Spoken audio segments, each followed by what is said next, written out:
Request rearming. Copy.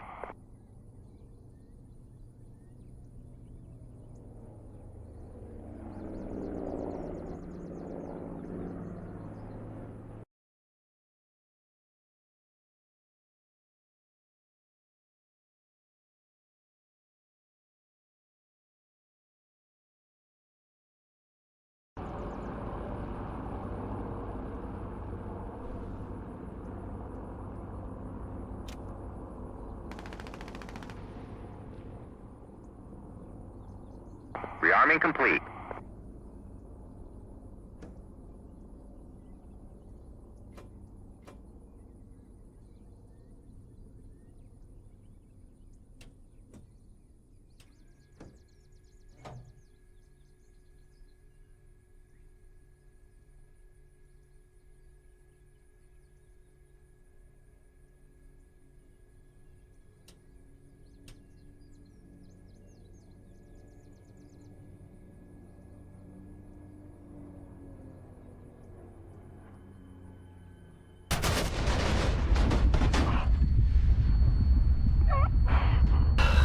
Great.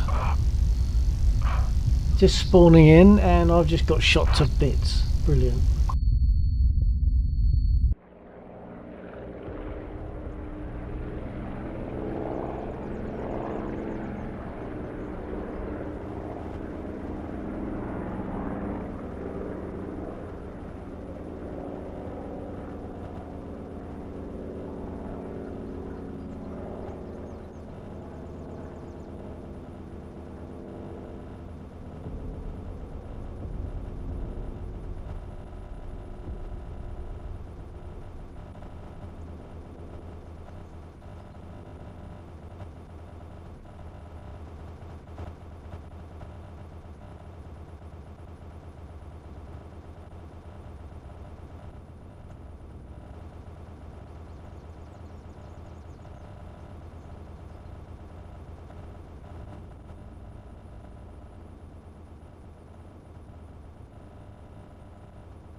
Request rearming.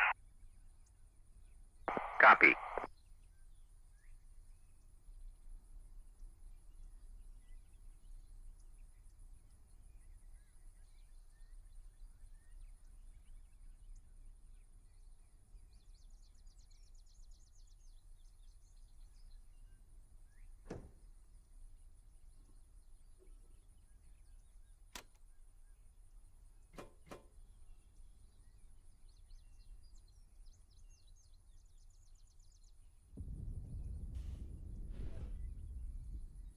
Rearming complete.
I'd like to be able to go and catch that 109. It's probably the one that blew me to bits on the tarmac before I could get up.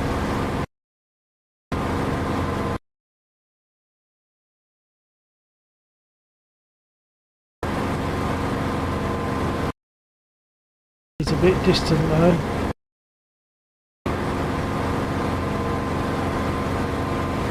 And he's at 10,000 feet.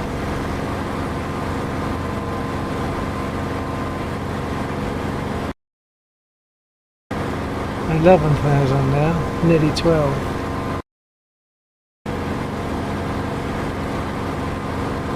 But I'd like to go and get my arm back on that guy.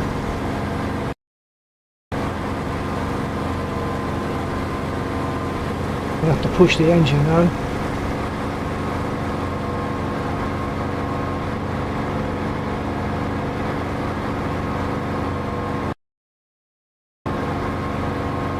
I'm only at 4,000 now, there's the altimeter. Assuming I set it, I think I did.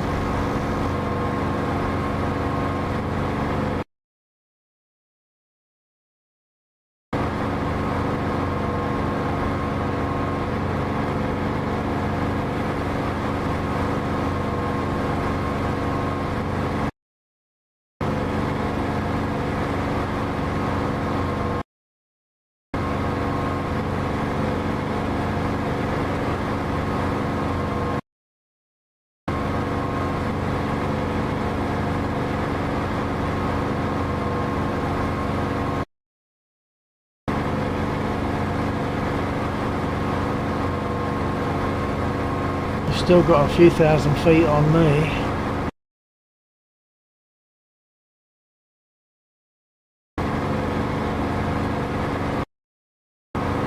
I can't even see him yet. It's not even a pixel on the screen.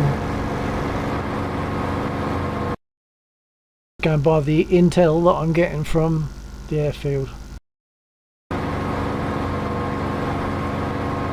i.e. the numbers on the map.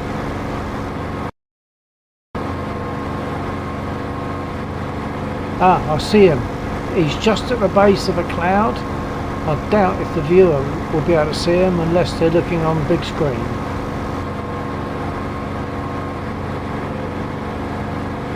He's right in my centre of my sight now.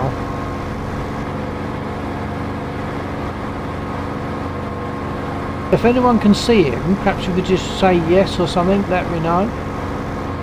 It'd be interesting to know what things the viewer can see under these circumstances.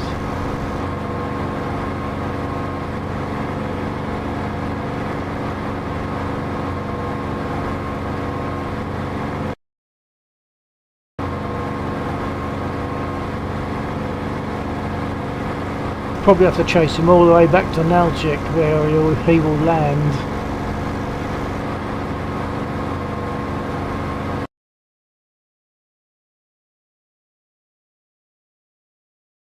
I am travelling a bit faster than he is, I think, but not a lot.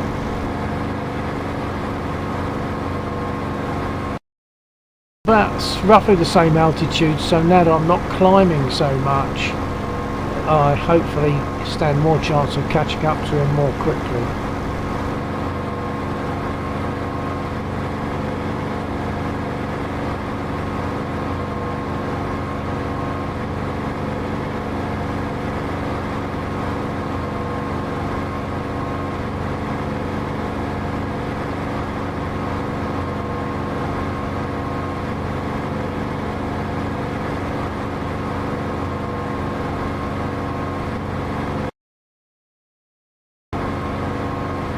Once again, I don't know if he's visible to the viewer, but I'm seeing him as just a black dot, virtually just a pixel.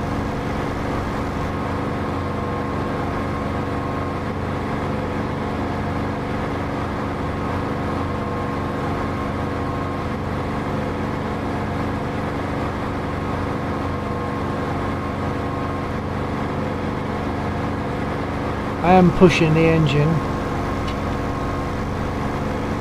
Boost is nearly in the red.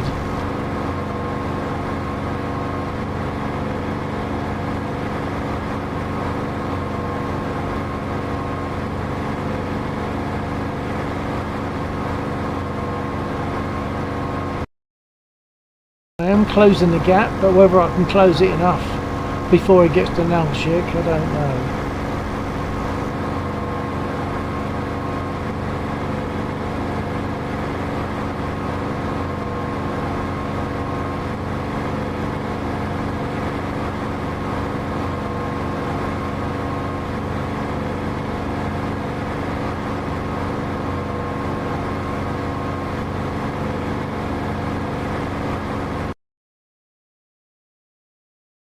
But I am definitely closing the gap.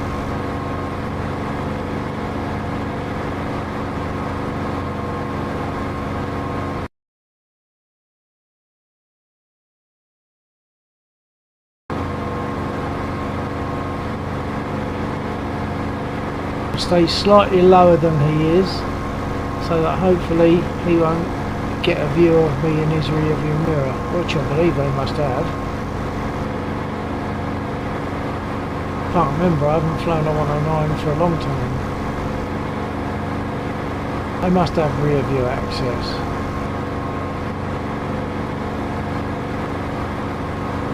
So if I'm a bit below him, it makes it much more difficult for him to see me in his rear view.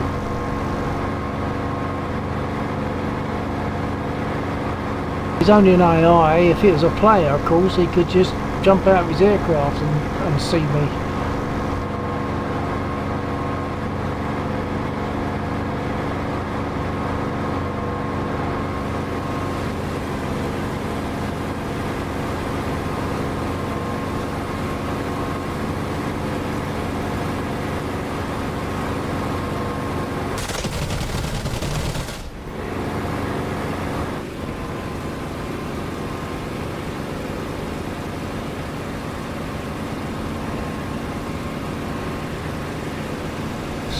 Splash one.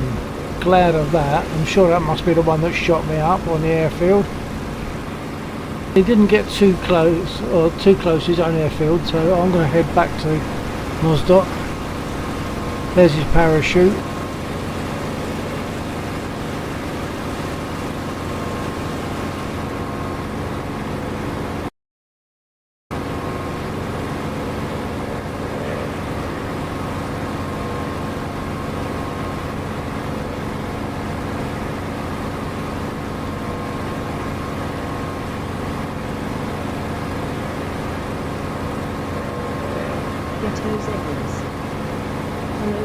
Hello Ghetto. Well, you might have just missed it. I think you will have just missed it, but a little while ago I was sitting on the airfield waiting to get going, and a 109 came in and blew me to bits as I sat on the tarmac before I stood any chance of taking off. So I respawned, chased him, and I just shot him down, which makes me feel just a little bit better.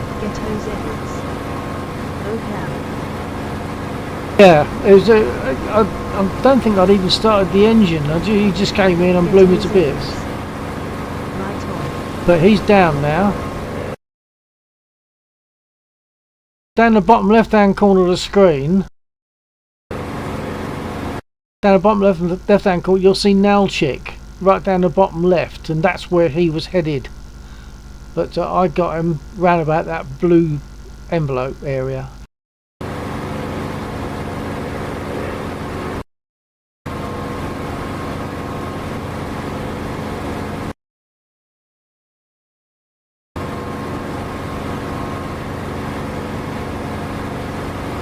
I can now actually pull my prop pitch back and fly it with more respectable RPM and boost. But I was catching it. I had to sort of push the engine to catch up with him.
Sheepdog.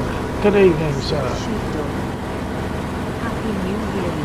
And Happy New Year to you too. Happy New Year, by the way. Yeah, HNY to you as well, Ghetto. Hope 2026 works okay for us all. We always seem to be glad to get rid of the year we're in, and then by the time you've got to the end of the year that you're just going into, you end up being glad to get rid of that.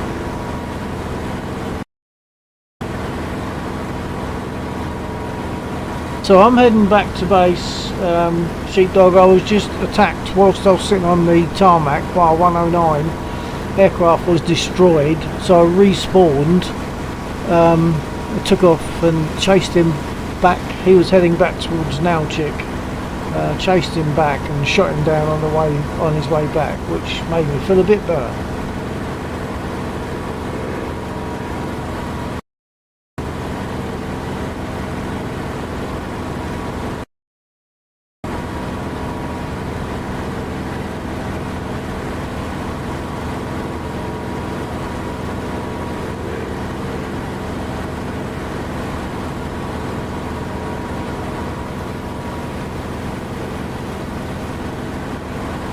Happy New Year.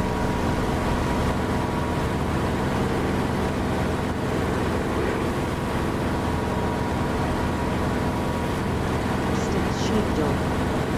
Always good to get revenge on someone who attacked you sitting still. Yeah, that's right. They're only AI, but they are very capable.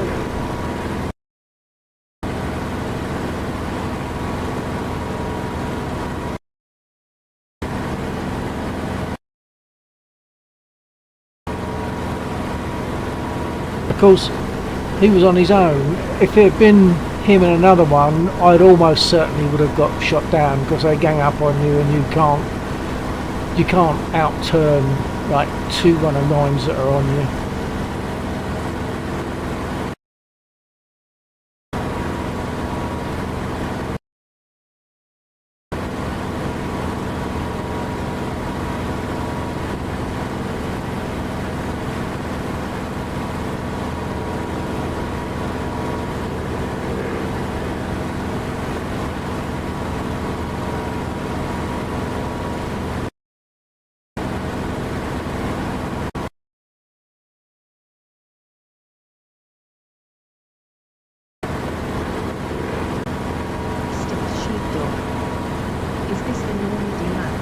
No sir, this is the Caucasus map. Lex, I use this because it's an okay map, and it's one that comes free, so it's not something that people have to buy before they can join the server. They can just come straight in.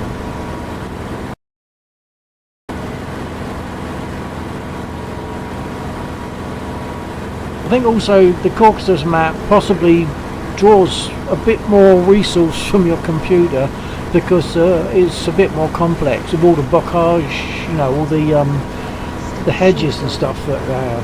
What is the name of the server so I can save it? You're looking for Bill Space Lagland 2. That's Lagland, Bill Lagland 2.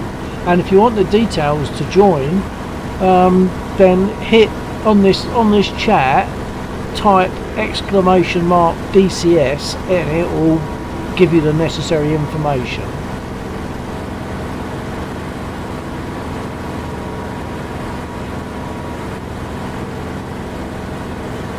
Stream elements. @Sheepdog.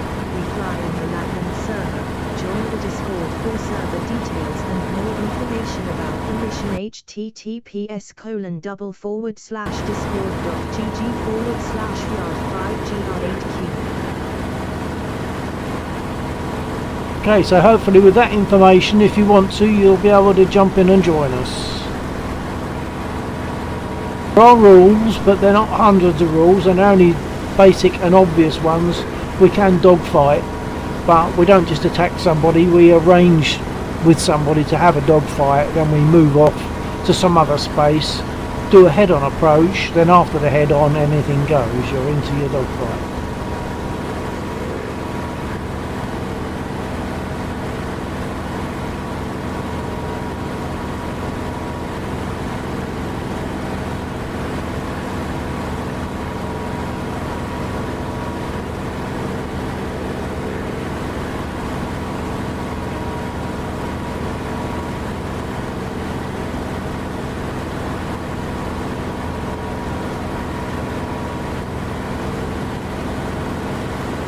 So yeah, you missed the actual action, but at least I felt happy that I shot down the guy that had blown me to bits whilst I sat on the tarmac.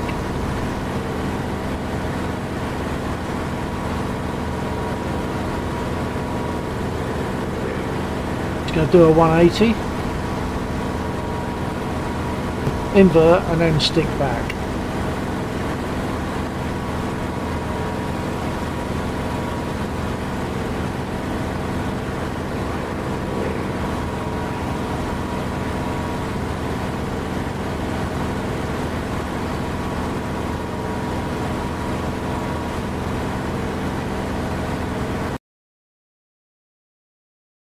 Laxor will be joining us a bit later.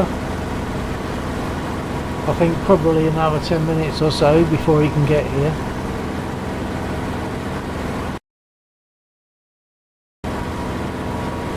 I'm not going to go for the convoy. I've already been shot a bit once and the convoy are a bit dangerous. The convoy are here. That's an enemy convoy. So I'm going to climb up, do another 180. Get myself a couple of thousand feet or so and then level off and make my turn.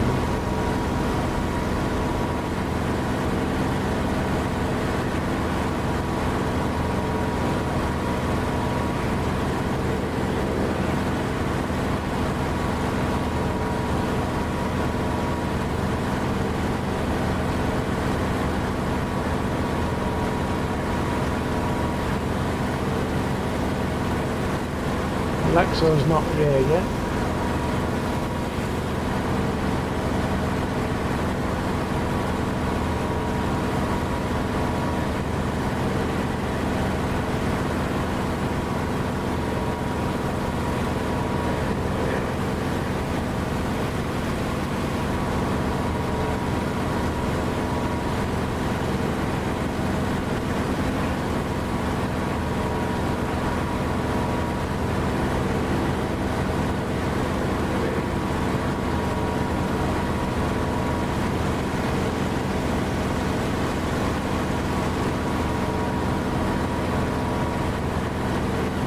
So I haven't used up too much ammo, so I might go across to the east where there's a bunch of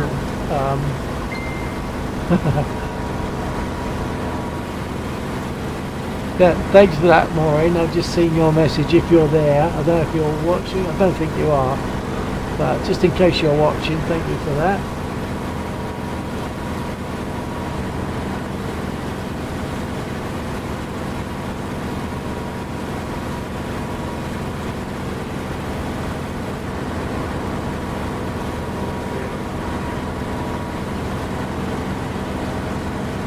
I'm going to head to there's a bunch of BTRs to the east of the airfield, slightly southeast. I think I just saw them. They will shoot back at me, so there is a danger in attacking them because there's 7 of them and 1 of me.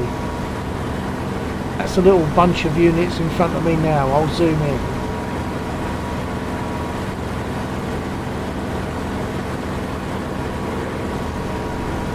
There. 1, 2, 3, 4, 5, 6, 7. Oh no, that was a tree shadow, that's 6. Take a chance and go between them and go for 2 that are lined up.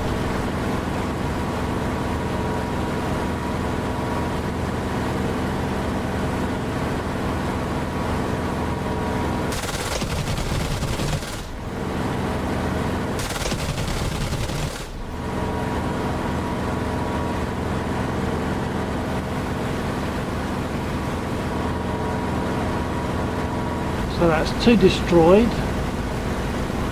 Now they're shooting back at me. Let's see if I can do the same. There's another 2 that I might be able to line up on them and take one after the other, like I did those 2. Sheepdog. Is this a practice server? Yeah, it is really, yeah. It's fun. It's fun and practice. And help.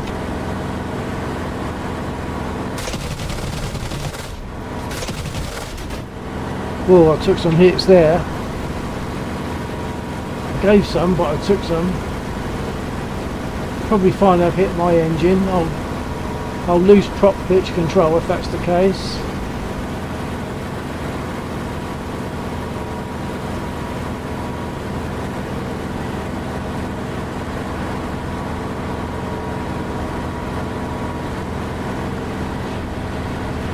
He's shooting at me.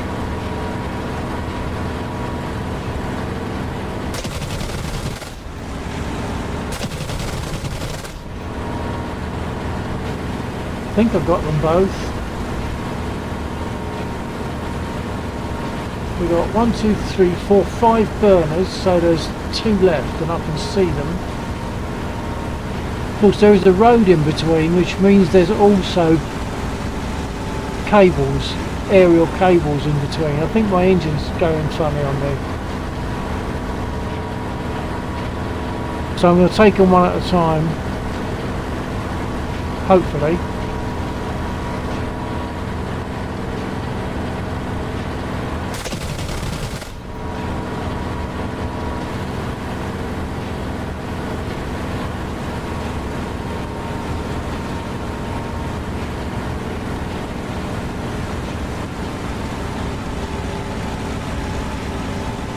Oh yeah, I'm losing oil pressure. I'm going to have to RTB.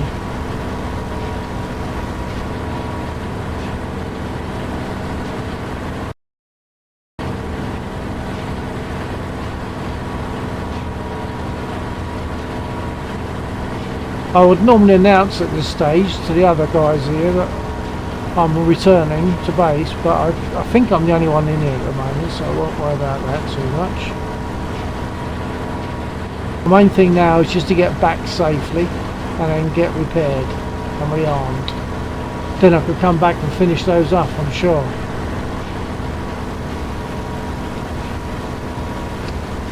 Yeah, so there's 5 burners, which means there's 2 still active.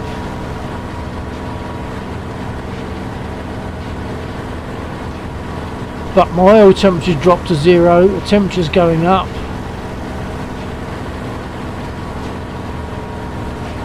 And I'm doing 120 miles an hour, so it's a little bit of a struggle.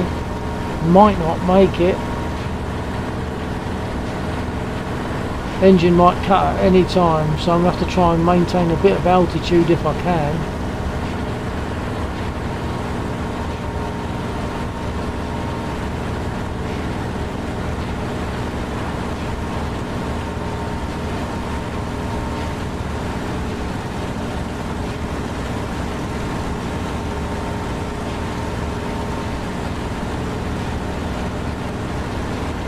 There's the runway.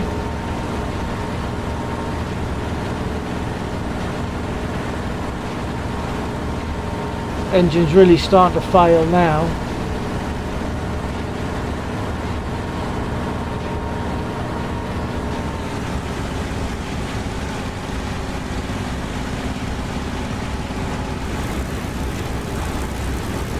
Okay, gear going down. And flat.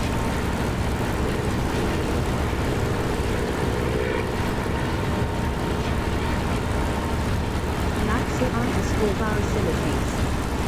Acoustic sheepdog, it is a moving development server. The Discord has a role that will give you access to the DCS rooms, including hash mission change log.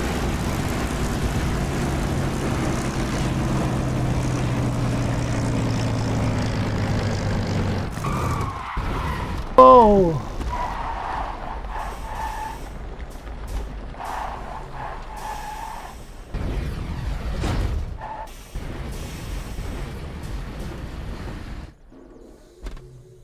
Well, under the circumstances, that's not so bad. Laxer Read underscore Lachlan's message. Barasilicase will be in shortly. Yep, copy that, Axel.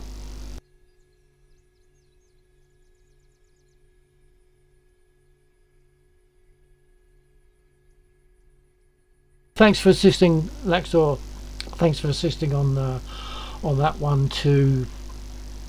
Who was it? Sheepdog. Okay. Oh yeah, I noticed Ghetto, love that engine sound. Yes, sir, if you're still there, this is the sound from Echo 19, not the DCS Spitfire sound, and it's absolutely beautiful.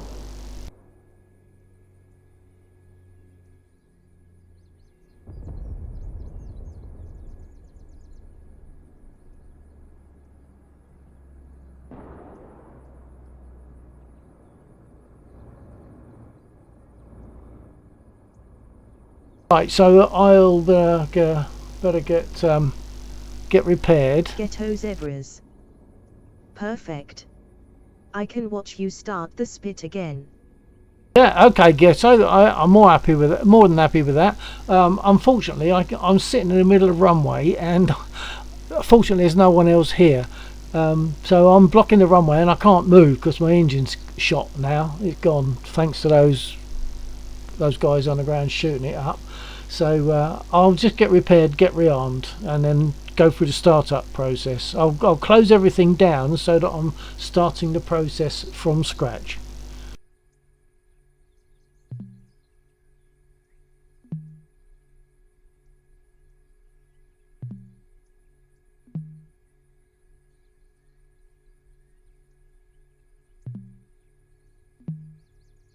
Request repair. Ghetto Copy. zebras. Thanks, Bill. You're welcome, Ghetto. It's always a pleasure to talk about the spit and starting it up, etc. Request refueling. Right, I'm going to set everything back to normal so you can see where we're starting from. I'll leave the radio on because that's something I would normally put on Ghetto afterwards. zebras. I've just set up the basic key bins. Oh, great, great. So will we see you in this server soon then?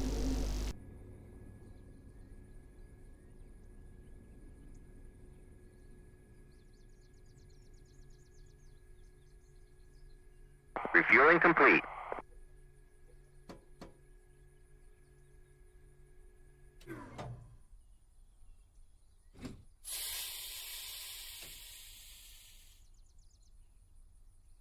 Ghetto zebras. Without a doubt. Oh, great. I look forward to seeing you. What, you mean tonight or sometime in the future?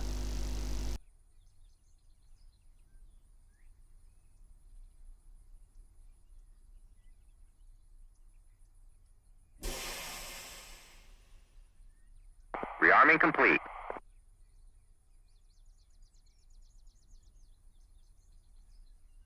Lexor's still there on my stream.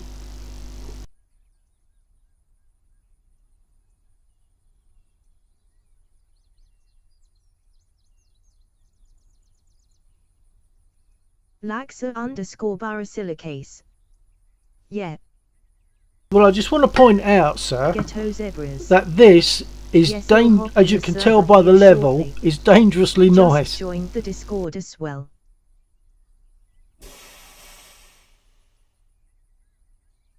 Oh, you joined the Discord. Okay, well, we don't normally speak on Discord. We use the aircraft radio, which makes it that bit more authentic. But yeah, I think you need to be there just to get the information anyway.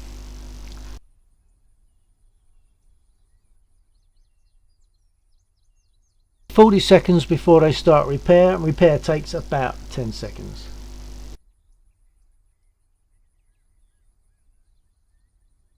Ghetto zebras. Sweet. So I'm just hoping there's no one else. I'm not seeing anyone. Oh, hang on, Badger. Oh, Badger's here. I'll put out an announcement in case his radio's on. This is 49 for anyone with their ears on the radio. I'm currently stuck on the runway getting repaired. My engine is shot, so I can't move, but I'm sort of north of centre of runway.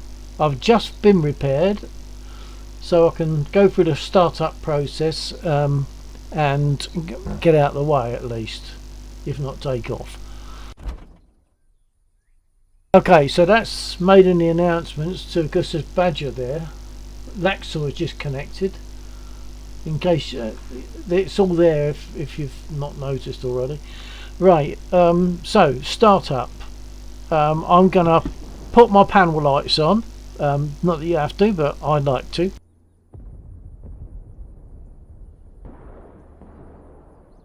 Open up the covers for the starter and booster buttons. Actually, I wasn't quite back to scratch because I'm going to put my brake on, off rather, and pull my prop pitch fully course, fully back, because that's where it would start, or where you should start. So then the thing after that is to push your brake forward fully, or put your brake fully on, put your prop pitch fully forward, fully on, and then I would normally have to push my throttle forward to flick a little switch that's underneath there, that little black switch there. Look, I've turned it so now it'll work. I'll push it, it flicks that switch, puts on the gear warning light. So now I've got to be careful because I'm so bad when I talk about what I'm doing, I forget to do things. So what have I done? Right, I've put my panel lights on, I've opened up the covers. Now I'm going to put on my fuel pump, which you might hear if you've got your stuff turned up loud. Hold on. I can't hear it, but it is an electric pump and you can hear it if the volumes are right. 4109S inbound. Oh brilliant, that's just what I need. Okay, thank you.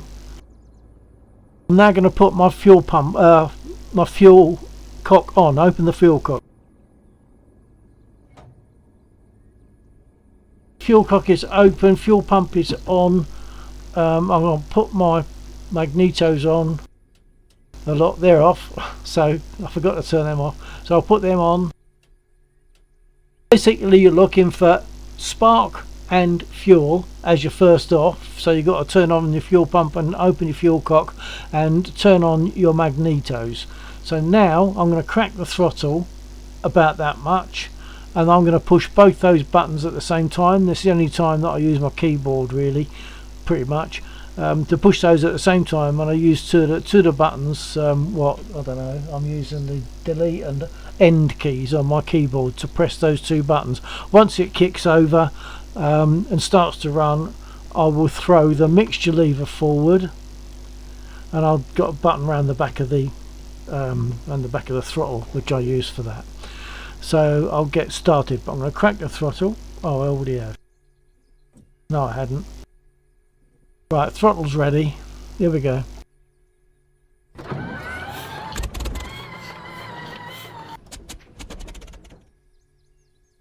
What have I forgotten? I didn't want to forget anything now. There's 109s laying around.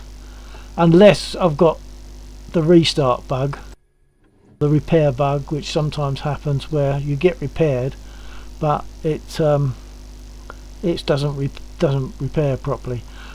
Perhaps I didn't prime. There you are, that's the trouble with talking. Just 3 pumps because the engine's hot from all that lot. Right, crack the throttle. I'll put the mixture lever back to normal, try again.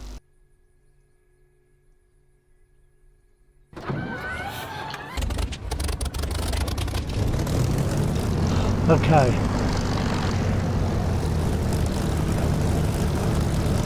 And take the brake off.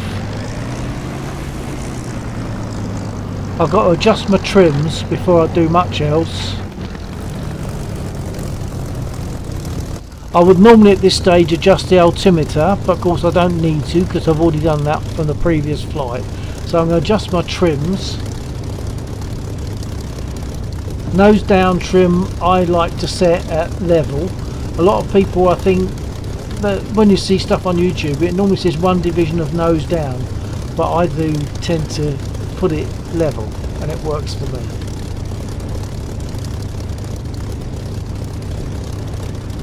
And now I'm going to set my rudder trim fully right. Not the rudder itself, but the rudder trim tab fully right. Okay, I'm going to move a bit more centrally and take off quickly.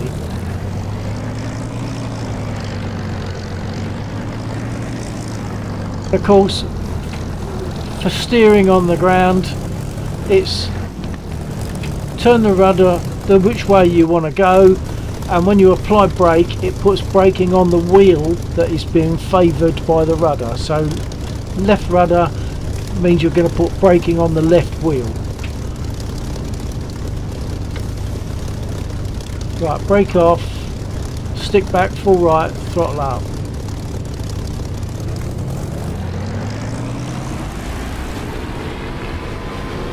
Dancing on the rudder.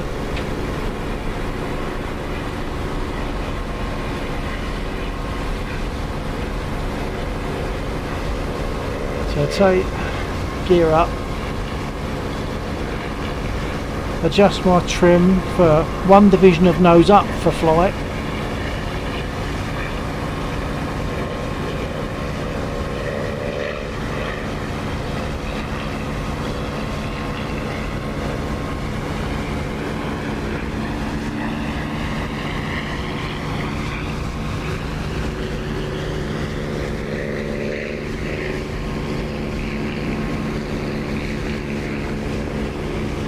Out there, and I did see an aircraft which is probably an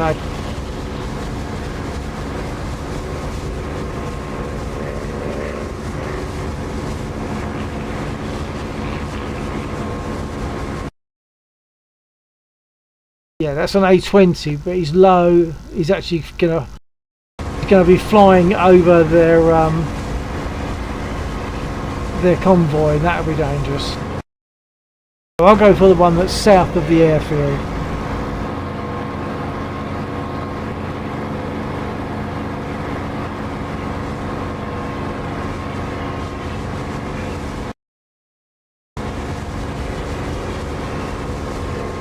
He is.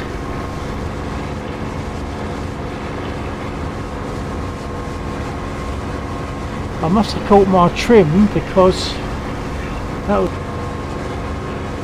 I must have called it accidentally. I just put it back. So there's the other A20. If the viewer can see it, that is, it's just a tiny dot in the centre of my reticle.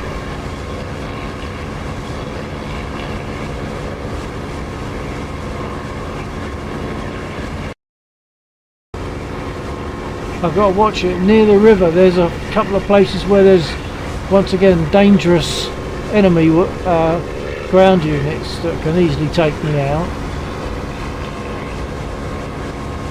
Can't remember where they are.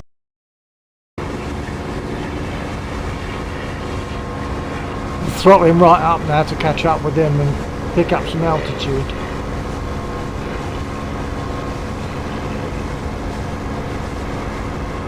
Provided there aren't ground units that are going to shoot me down.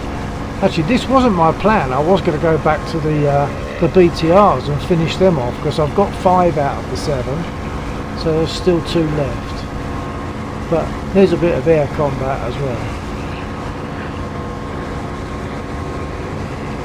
And his rear gunner will probably start shooting at me soon. And once again, I want to try and stay low because that makes it more difficult for his gunner to get to me.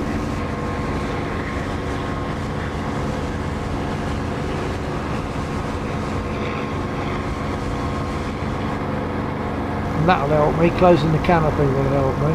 Don't know why I didn't do that.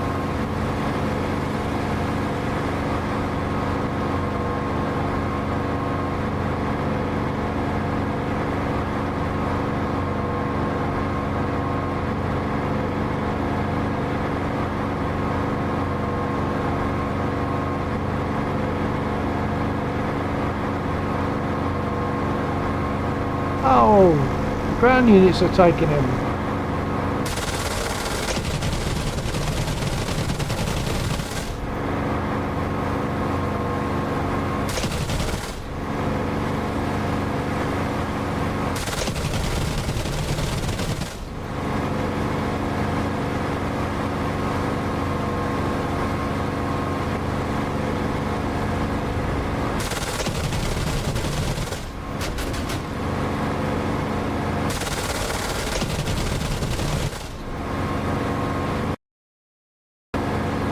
Not sure what was hitting me. It could have been his rear gunner.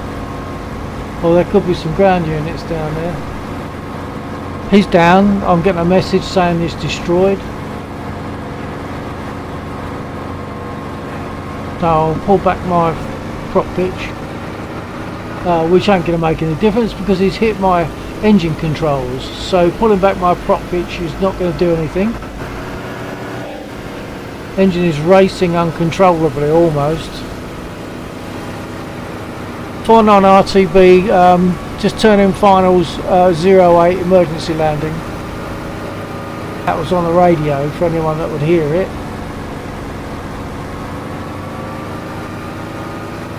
Of course it could have been 109s hitting me, I didn't see where they were. Copy. Badger 1-4 holding short.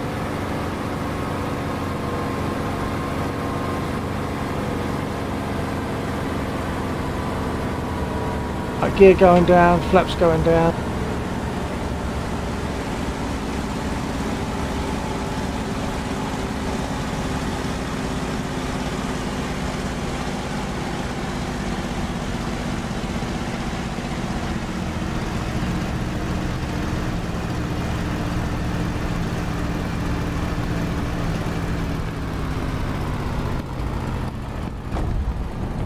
Ooh, bumpy landing.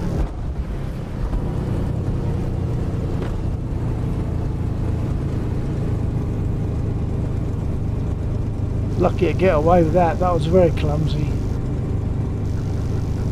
I'll try and get off the runway. 19 moving off the runway to the south edge of the runway for repair.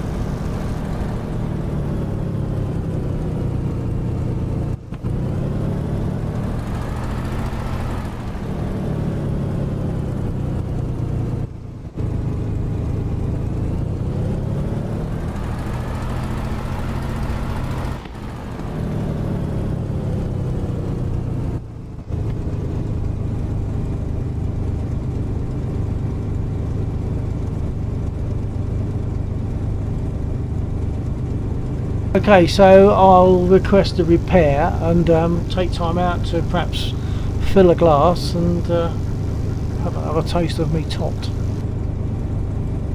But that rum is absolutely beautiful.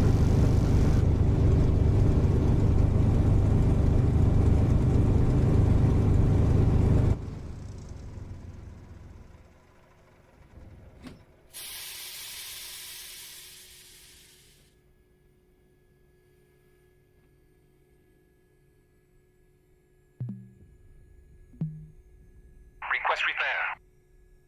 Copy.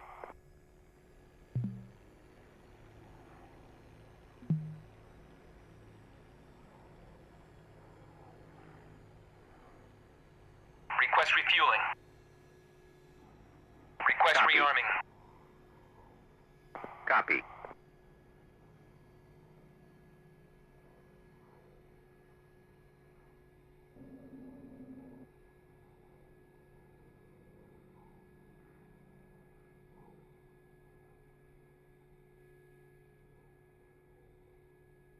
Refueling complete.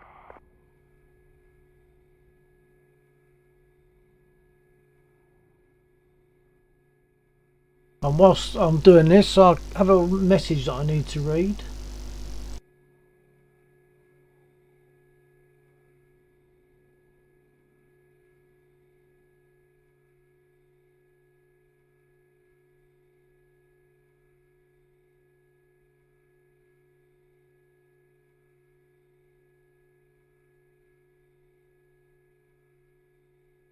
Rearming complete.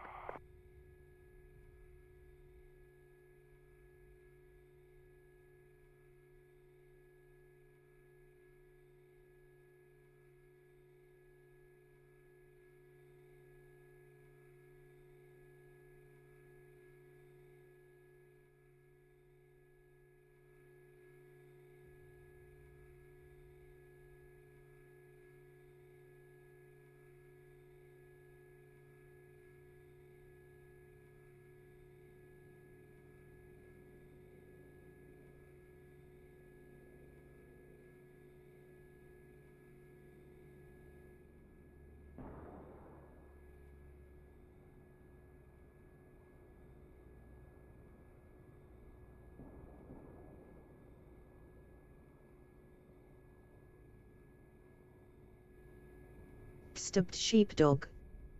I am still trying to get this down, only second time flying this.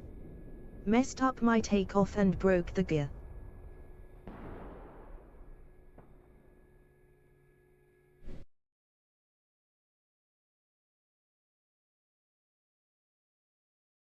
Okay, chaps, look out, we got 109s, of course.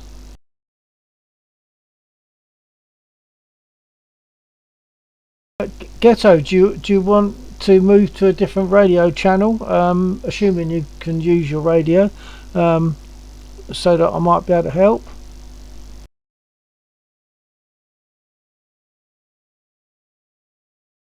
Sorry.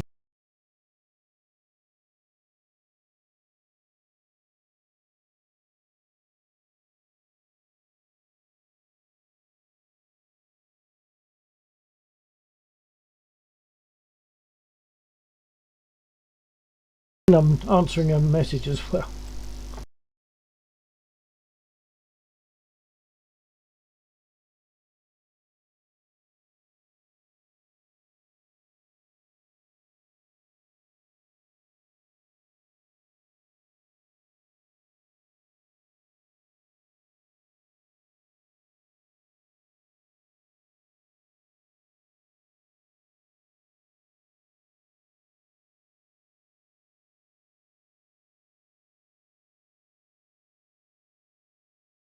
Ghetto zebras.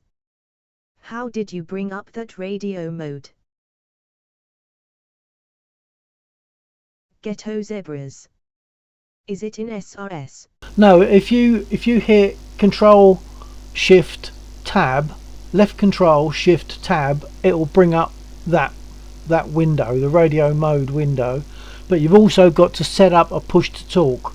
I'll come back on that in a minute. I've just got to finish this message.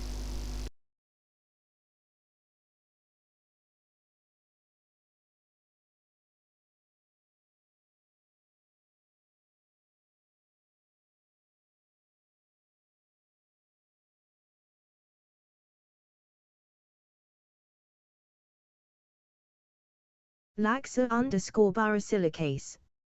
Server uses the DCS VoIP to avoid issues with updating. And that puts it a lot better than I would. Thank you, Lexor.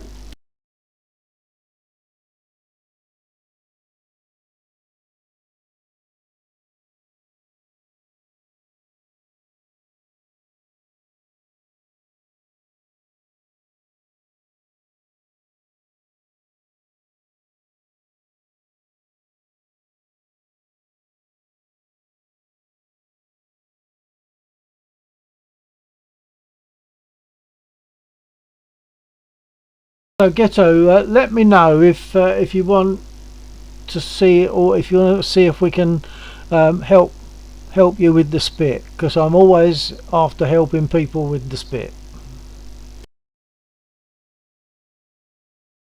Stubbed sheepdog. Doing repairs off the runway though. Copy that, sheep. Now would that be, so hang on, your badger in DCS, right?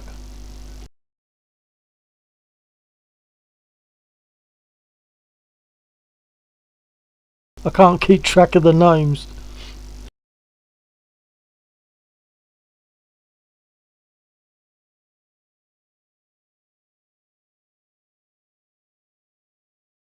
Stubbed sheepdog. Correct badger 1 to 4, Waldo. Yeah, okay. I have to try and remember that sheepdog is badger. Ghetto zebras. Perfect. I've actually not used the standard DCS VoIP, so I've got to set up some keybinder. Okay, Ghetto, I'm gonna, if you're watching, I'll go to mine.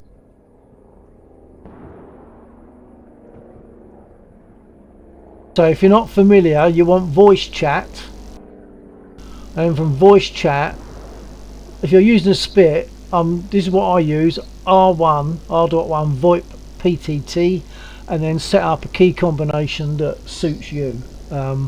or if you can get it to recognise a button, that'll do.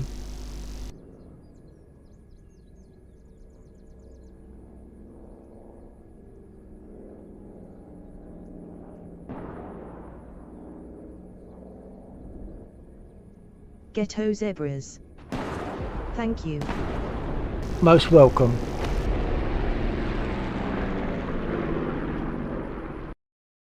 Oh, 109 nearby. I'm going to have to take off.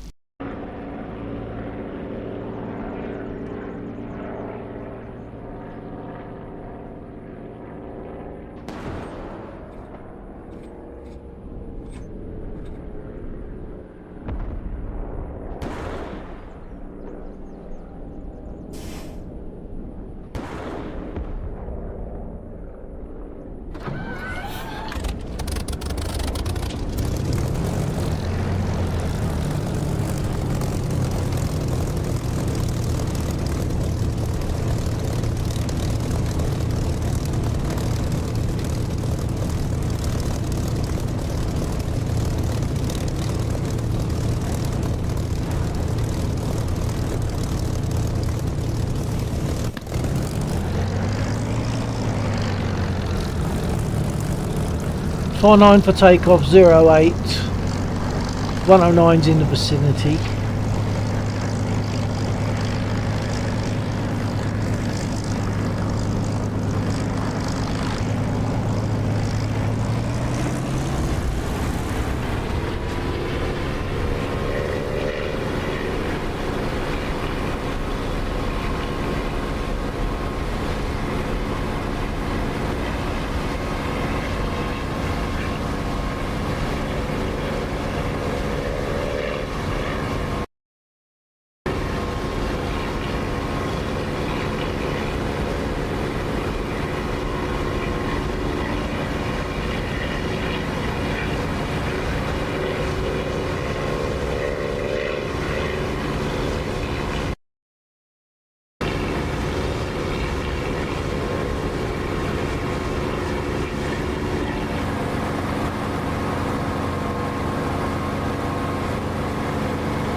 Engaging 109 A20 Escort south of airfield. That was actually meant for my radio. 49 engaging 109 south of the airfield. Use the bomber escort. But first I got to catch up with him.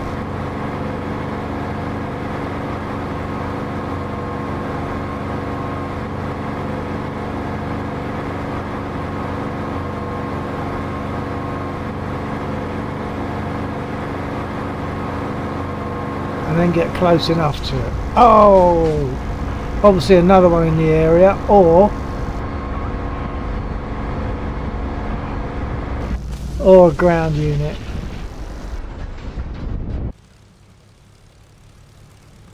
Oh well, start again. I'm going to stick in the spit for now.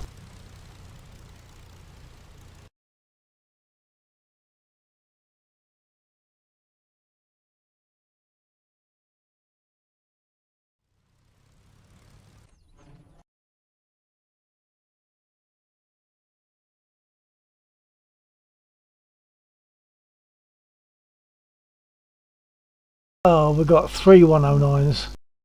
3 109s south of the airfield.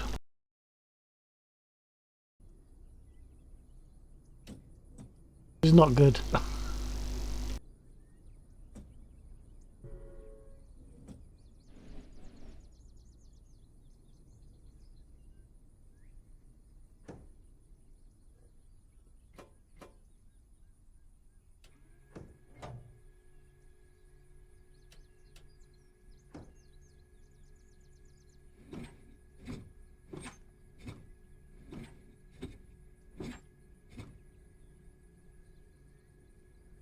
I should have asked for ammo to start with. I'm going to do that now.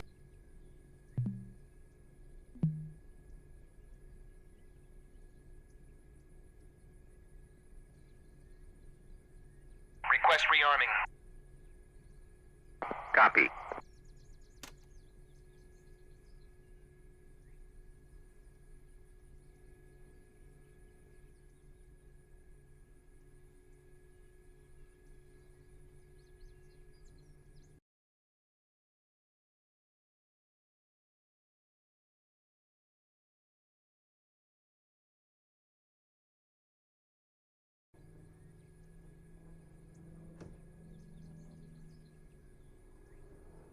Oh, did I prime it? I don't know if I primed it. I'll just try Rearming starting. complete. If it don't start, then I know I didn't prime it.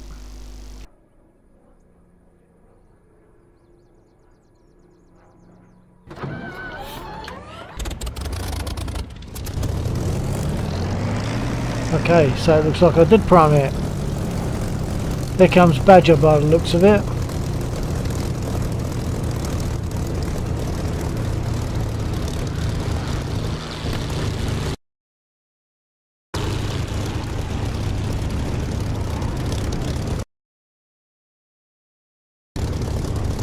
Badger, if you've got your ears on, be aware we are 109s southeast of the airfield.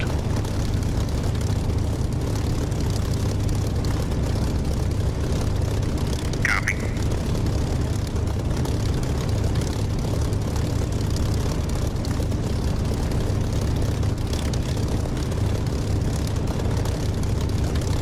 Got eyes on.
Ghetto 49 radio check.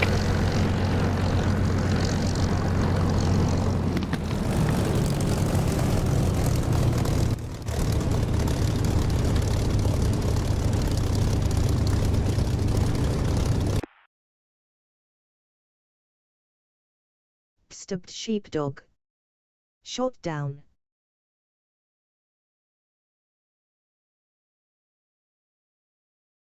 Oh. Yeah, I was just shot down as well. I'm not sure if it was another Sheepdog. 109 or an enemy 3 is a unit. little much for 151p. Oh, definitely. Yeah, if you got 2 on you, the chances are you're not going to survive.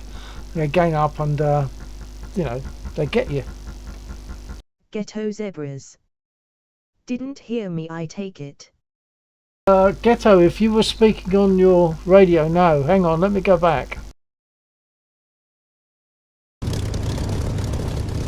So, are you on channel A on your Spitfire?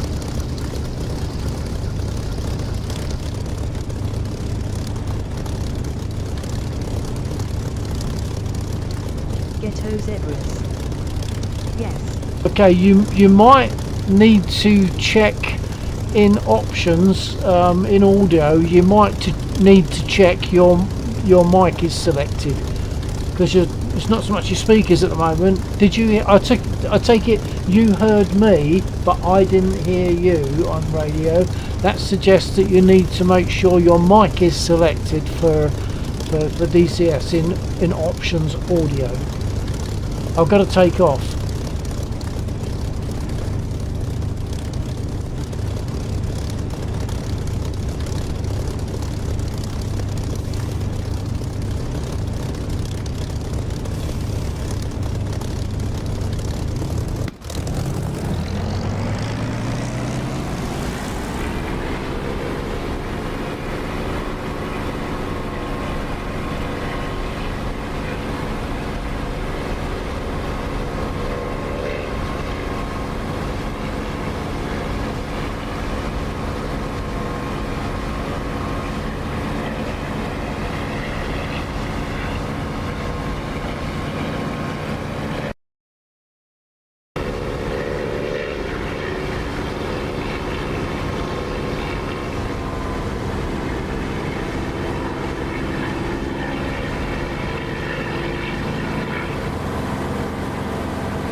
Copy.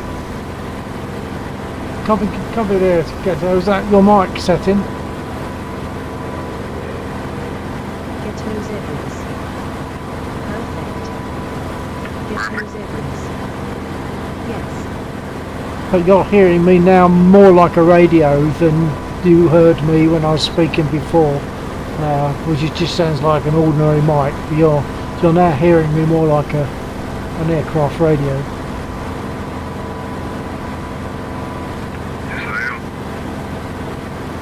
Need to somehow bring your level up, because I always struggle with the radio being a bit quieter, or generally the radio being a bit quieter. I just need to check my settings if I can.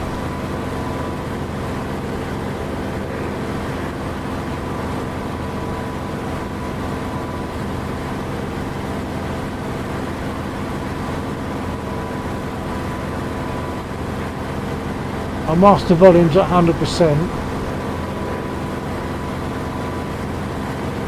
that a bit better, or is it about the same? Possibly a bit better, actually. Hold on. All the way up. Possibly a bit better. Hold on. I'm also going to bring my game sounds down a fraction.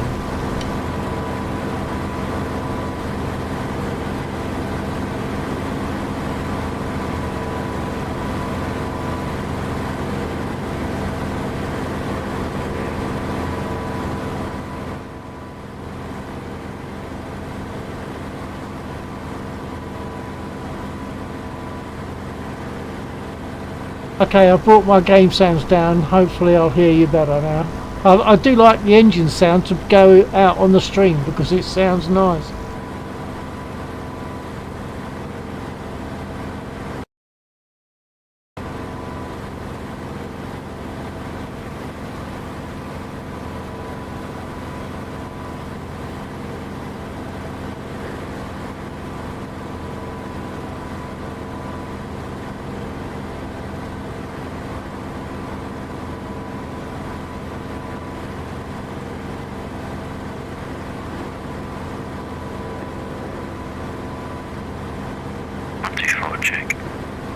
Yep, copy Lexor.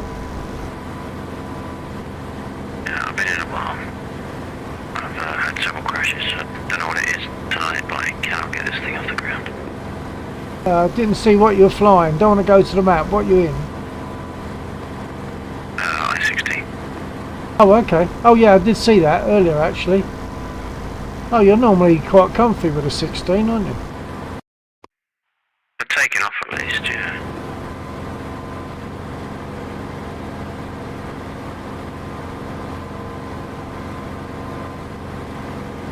Often it's just something silly that you've forgotten, you know, like the trims or something.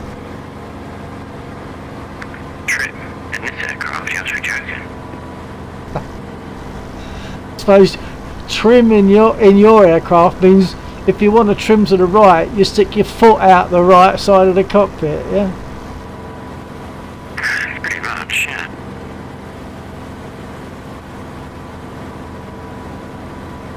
Oh, finally.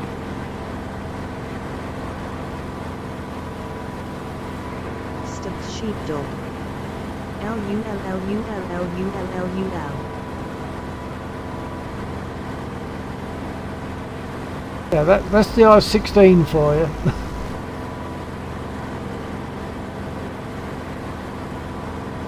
Lexor quite likes the I-16 and he's normally quite comfy in it, but tonight he's obviously having a little bit of a little bit of a relapse.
Okay, so the A20's down.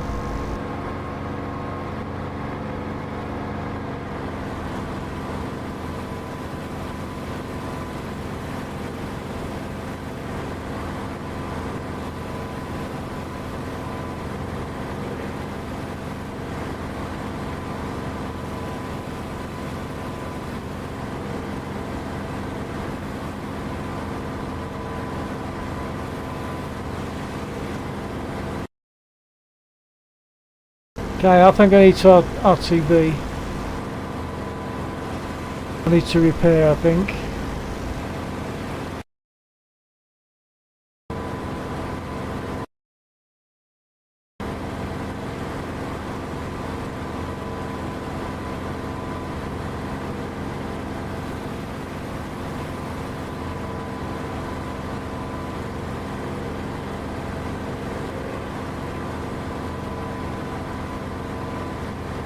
Any station is net. Badger 1-4 radio check. Got someone wants a radio check, but getting you, was that Badger?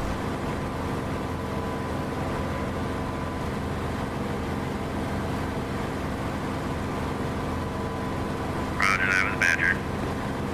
Copy. I think my pilot must be injured. I, as the pilot, must be injured because it's very sloppy. And I don't think it's the controls, I think it must be me, I'm injured.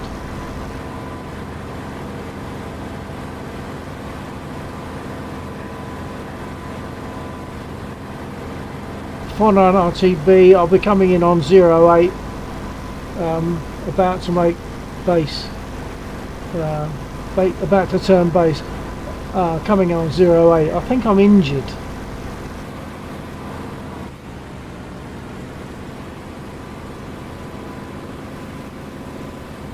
Very sluggish on the controls, but I don't think it's the aircraft. I think it must be me.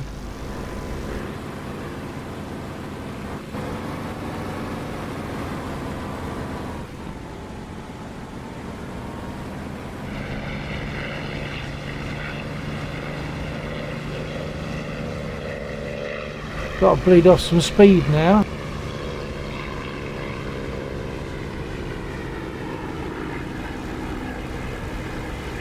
Gear down.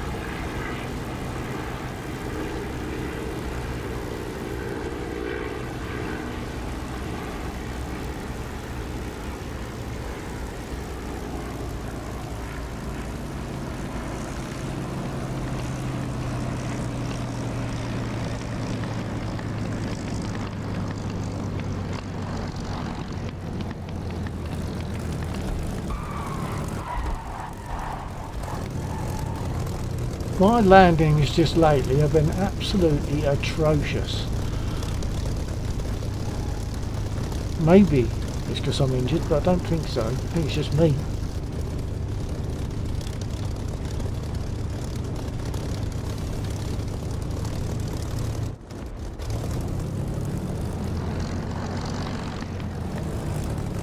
'49 sitting north edge of 08. For repair and rearm.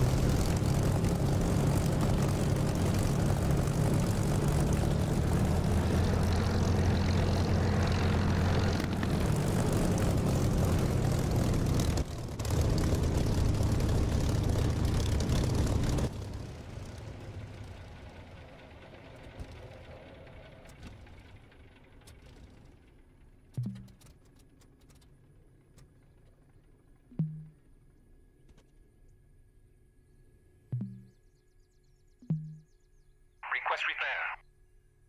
Copy. Badger 1-4 taxiing to runway 26. Copy, Badger. I'm sitting north edge of the runway facing 08.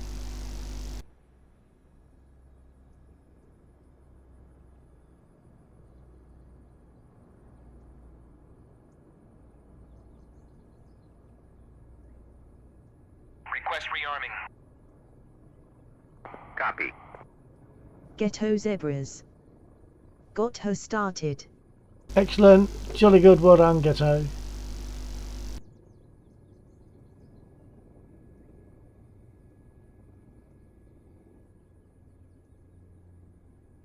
I mean, if you want to go to a different channel, so that we've got direct radio contact in game, that's a goer. If you want to do that, we can go to channel B if you like, and that way we're not going to affect anyone else, and we'll tell them where we are, so if they need to come and talk to us, they can.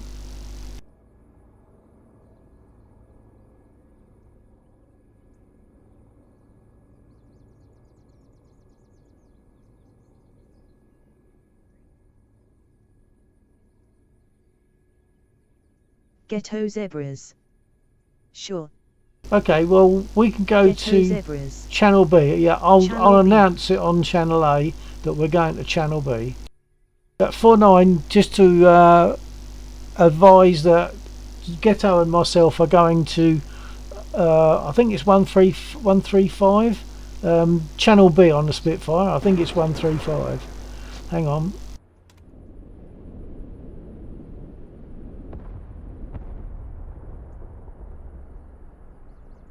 Yeah, we're on Ghetto and 49 are on channel. Oh, I'm on the wrong one. Hold on. Yeah, Ghetto and 49 are on channel B on the Spitfire, which is 135 megahertz.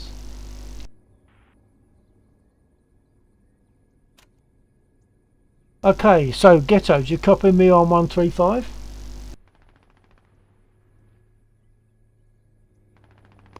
Copy, Bill. Excellent. Okay, hang on. I'm just have a sup of my beer to wet my whistle.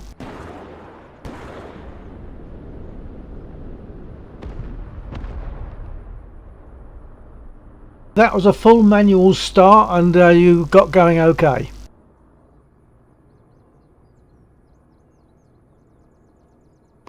Yep, engine's running and ready to taxi. Are you good with taxi? Are you okay on how that works for taxi? I think you probably are. I'm always banging on about it.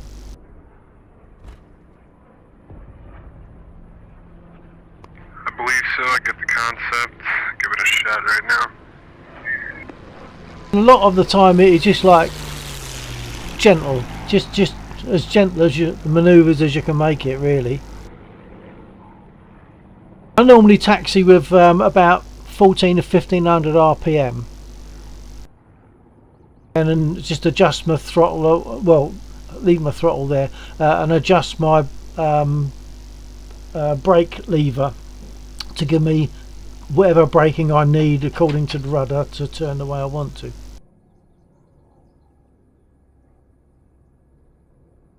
Gotcha.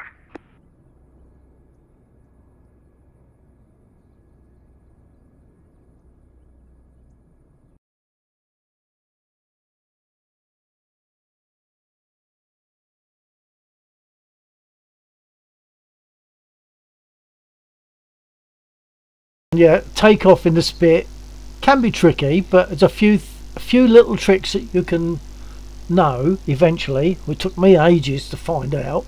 There's a few little tricks you can know that really help. Glad Laxor got airborne and his I-16.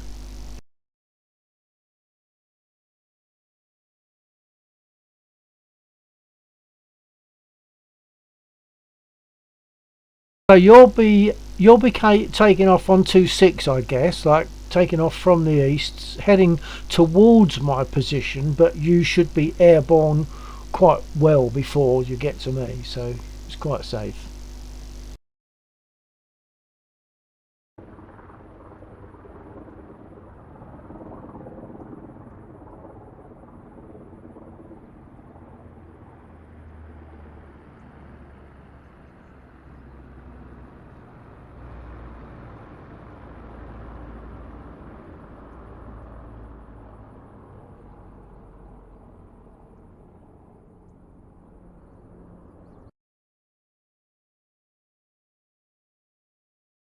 I just noticed you're going towards the west, so okay, that's fine. If you was to take the next taxiway on your right, you would then pull out in front of me. Although that's a rather skinny runway, taxiway, so you might want to go up towards the and just follow the curve onto the wider runway, taxiway.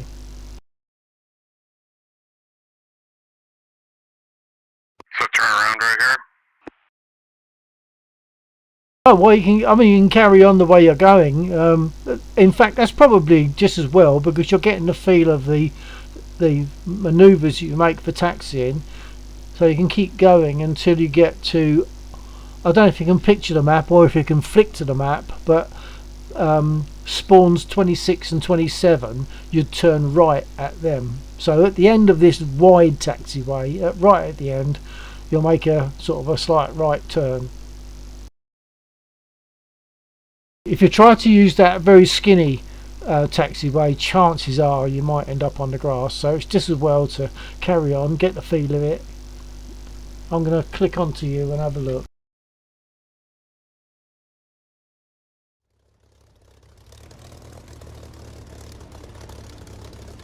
Might set my brake to a different keybind so I can be a little bit more precise with it. Okay, yeah. And as you just might have seen, you have to be very careful with the brakes. You might need to adjust your curves to reduce the aggressiveness of the brakes so that you don't nose over, because it is very easy to nose over in a spit when you're braking. I notice you have the canopy closed, but as I understand it, standard procedure with the Spitfires that you would taxi and take off with the canopy open. The reason being that if you're having some kind of a incident on takeoff or on landing, they don't want to smash the canopy open to get in to drag you out. They want to just be able to reach in and pull you out. So the practice would be that you taxi and take off with the canopy open. And when you come into land, open the canopy before you land. That also helps to create a bit of drag as well, so it can slow you down.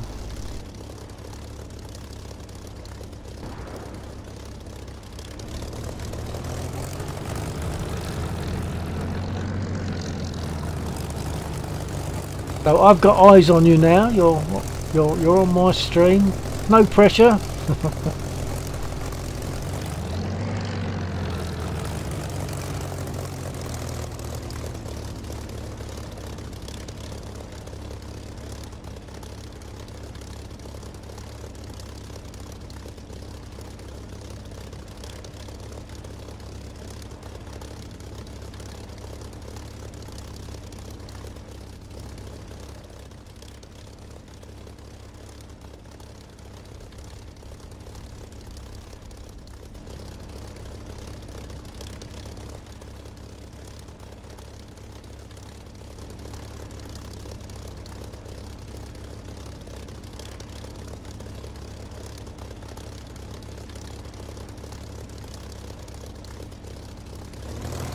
Right, for the sake of anyone else on my stream, what you're seeing here now is Ghetto.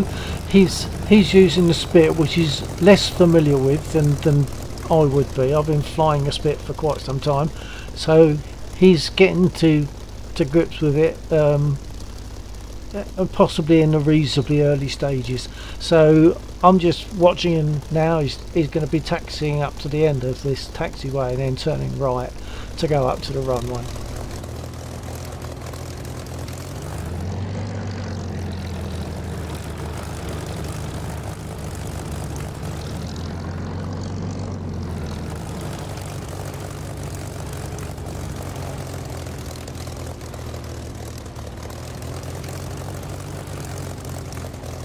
Nice, I see you've opened your canopy there, Ghetto.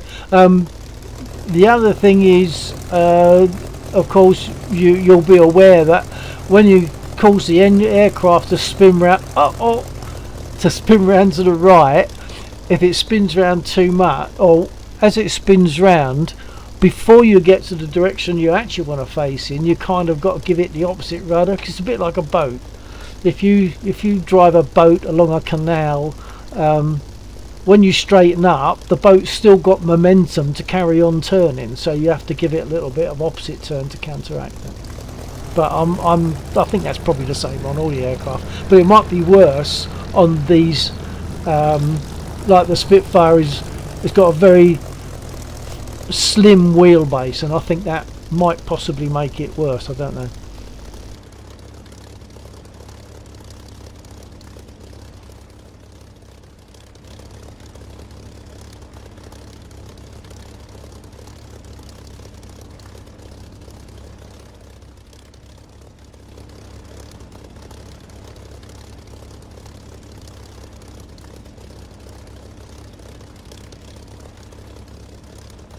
I'll just go to channel A for a moment and just remind the others that if they want to talk to us, we're on 135. So I'll be off this channel briefly. I meant to put that on the radio. I'll say it again just in case you didn't get that on the stream, Ghetto. I'm going to go to 135 channel A. Going to go to 124 channel B. I will channel be A. back. Family is home. Gotcha. Yeah, sorry, I'm Copy, sheepdog. find an ideal spot to put the brake lever. I have this paddle almost on my throttle, and it's not seeming to work.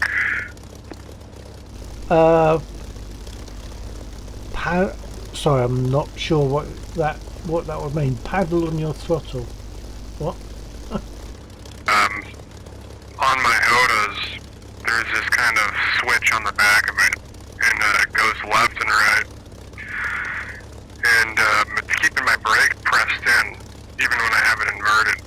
strange, so I'm just trying to find a spot for the brake. Oh, okay, yeah. I mean, for me, I mean, your system is probably quite different from mine, so I wouldn't be able to guess too much about what you need to do. But for me, I use a slider, a rotary slider for my brake, and I can find like a sweet spot where it's permanently applying a small amount of braking, and then as I operate the rudder, it puts that braking onto one wheel and it skids me round to that side. It's like a sweet spot. You might be able to do the same. I getcha. Alright, I just set something up similar to that.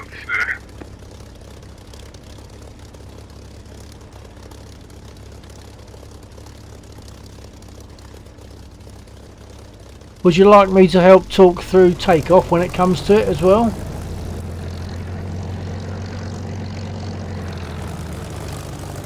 Yeah. Okay, I've kind of got it set up like how you were talking about. Just got a little bit of brake set with the axis wheel. Just enough to keep it going without holding the brake manually.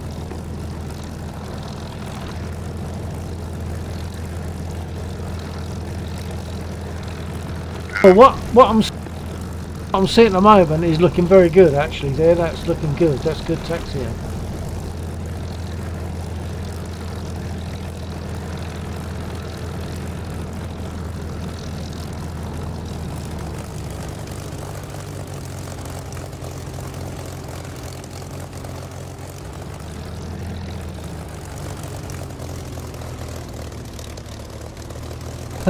And of course you can't see where you're going, can you? You can aim it, once you're going the right direction, you can find a cloud and aim at that, and that helps.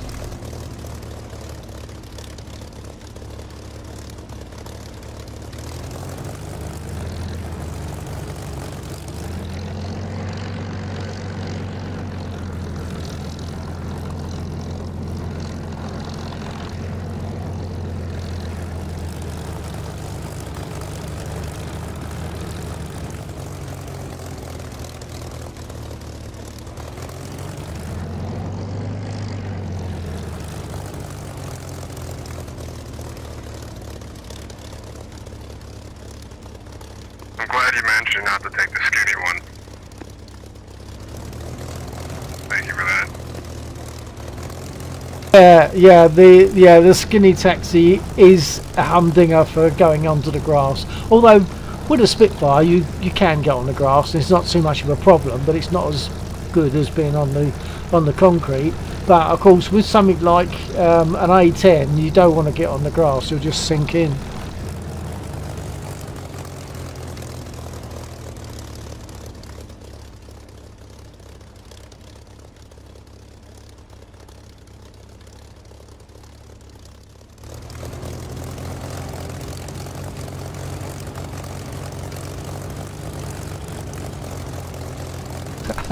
I'm sitting here operating my rudder pedals for you. Go to the left, go to the left.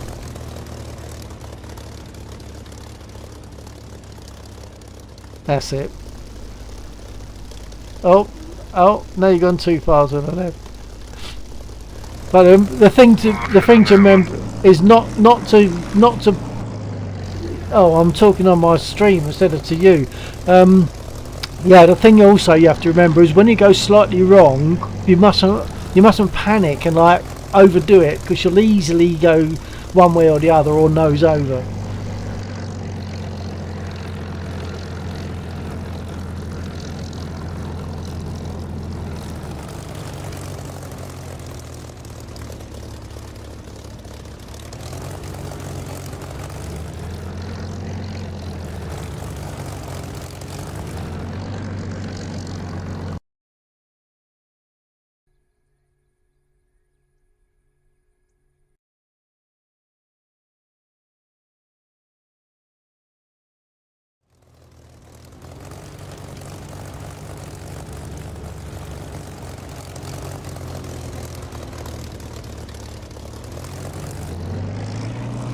Okay, do you want me to first talk through takeoff, or do you want to go by what you remember? Go going to sit here and stuff my face and watch for a Thanks, minute. Tessa. I'll listen, But see what hey, you I have to tell me finally killed first. something other than myself. Sorry, Ghetto, I didn't catch that because my voice that reads my messages was talking over you. I'll read your message in a minute, Sheepdog. Sorry, Ghetto, could you repeat? Yeah, not a problem. Anything you'd like to say, I'm here to listen and take the knowledge in. So absolutely. Okay, right, well the first thing is the chances are she's going to want to pull to the left. So I'd probably take off right of centre, not centre, until you're well into it. So get yourself to the right side of the runway. And then you're going to want to make sure your trims are set properly. So your trims to be set properly for takeoff is I have my nose down trim set to level, and you want your rudder trim set fully right. Got it. And then you mentioned holding the stick aft right? Yeah, when you take off, you're gonna. Are you able to watch my stream? And I'll take off, and you'll see what I'm doing. It's easier than talking it. Perfect. Okay, hold on. We'll just let. Is that Badger?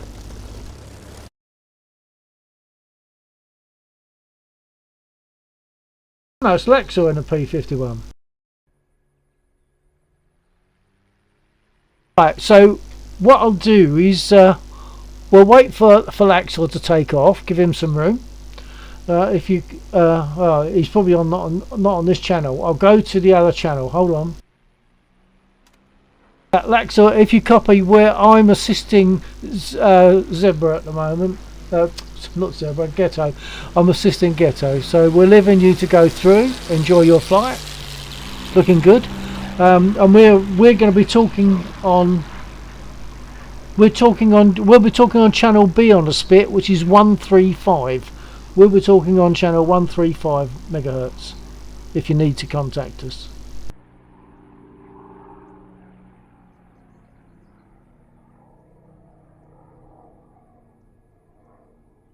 Right, going back to 135 now. So, it's taken a lot of concentration to take off this evening, sorry. Okay, yeah, I'll flick over if I need to get your attention, but failing that I won't go over the top. Yep, copy that. Okay, I'm now going back to 135. Right, Axel has the message. He knows what we're doing. So, are you on my stream at the moment, there, Ghetto? Yeah, have it up. Okay, hold on. So I've actually yet to start because I was getting repaired and rearmed. So I'm going to go a little bit through the start-up process. The engine's warm, so I'm only going to give it 3 pumps.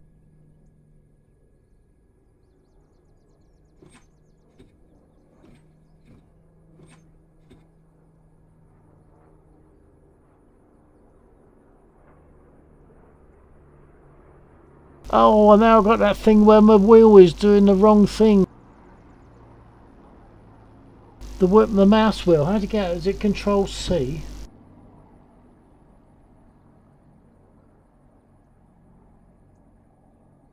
Oh, my mouse wheel is zooming. I don't want to zoom.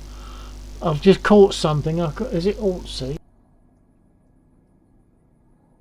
Okay, that's sorted that. Right. So I've given it 3 pumps. I'll get the engine started first.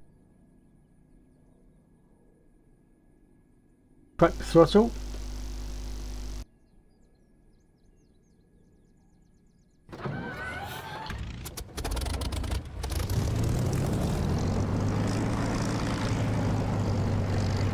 Now I'm going to set my, of course what you're seeing is going to be a few seconds behind what I'm saying, but never mind. I'm going to set my nose down trim and my rudder trim.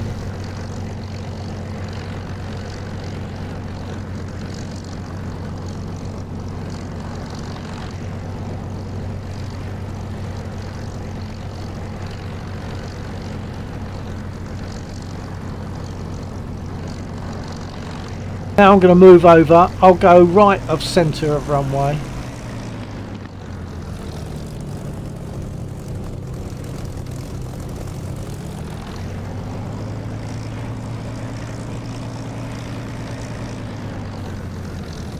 We basically ran about the centre of the right hand side, just to cater for the fact that she's going to want to pull to the left. That's just engine torque. It's going to do that. Right, brake is fully on. My flaps are down. Let's get rid of them. Altimeter set, trims are set. So when I take off, it's going to be stick fully back, full right, throttle up, well, and all the time as necessary, dancing on the rudder pedals like this, just to keep us straight. As I'm throttling up fairly smartly, I'll be letting the stick come back to its normal position at round about the same speed as I'm throttling forward. So as the throttle's moving forward, the stick is also coming forward, almost at the same speed.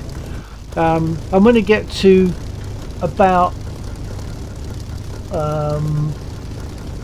90 miles an hour. Stick back a little bit, just to rotate, to get her off the ground.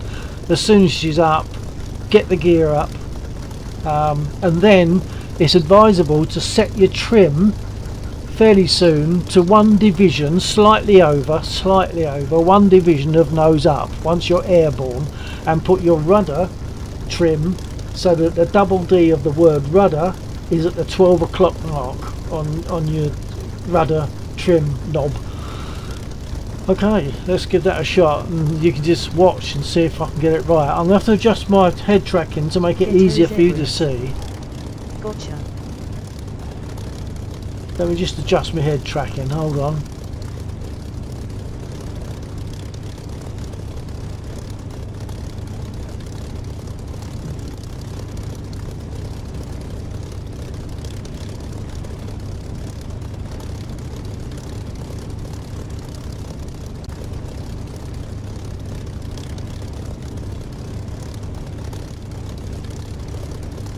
Right, so that's, I'll talk to you on the stream, Ghetto, because that way at least what I'm saying will coincide with what I'm doing, even though it's like a few seconds later. Right, so I'm going to go stick back, full right, and then throttle up. And when I get to 90, Ghetto zebras. Sounds good. yep. Once again, dancing on the pedals, bringing the stick forward at about the same rate as you're throttling up, which is fairly smooth, fairly smart. Let's see if I can do what I'm saying. Here we go. Oh, one more thing before I take off. Once you get to your position where you're going to start your run, move forward a bit, just so that the tail wheel straightens up, because as you move about, the tail wheel might get wonky, and as you go to take off, that will slew you round. So if you just move forward in a straight line just for a few feet, that will straighten up the tail wheel, and that will help prevent that issue. Right, nailed it. Stick back, full right, throttle up.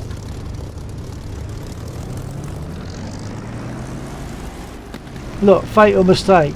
I didn't take my brake off. Okay, here we go again.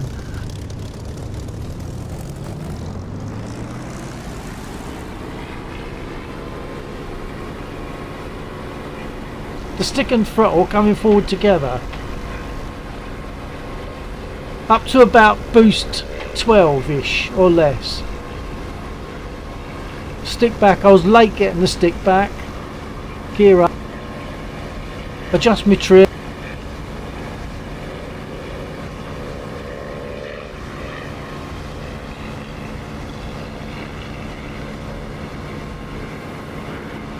Including my rudder trim, I'm now adjusting.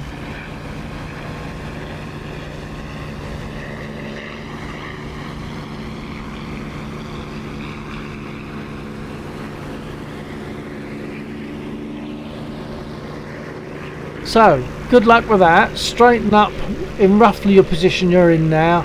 If you sort of straighten up, then just go forward for a short time just to get that tail wheel straight, and then throttle up about as quickly as I did. It only takes what, 1, 2, 3, maybe 3 or 4 seconds to go from 0 to about boost 8 to 10, maybe 8 or maybe 12 even. All right. Going for it. Good luck. But make sure, try to get straight to start with. Obviously that's a hill.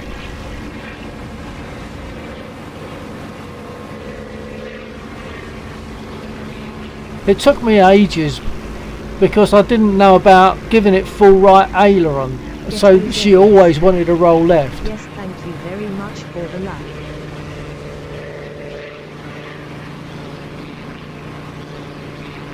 You're welcome. Good luck with it. Yeah, I'm sure you'll be fine. It's basically, as you're going, you're constantly just dancing on the pedals just a bit, and move the stick and the throttle together smoothly and fairly sharply. Don't take too long over it, and then watch your airspeed indicator, or be aware of your speed in some way to rotate. Not by a great deal, just to lift her off. Once she's lifting off and climbing, get your gear up and just hold it there while she climbs. In the meantime, adjust the trim.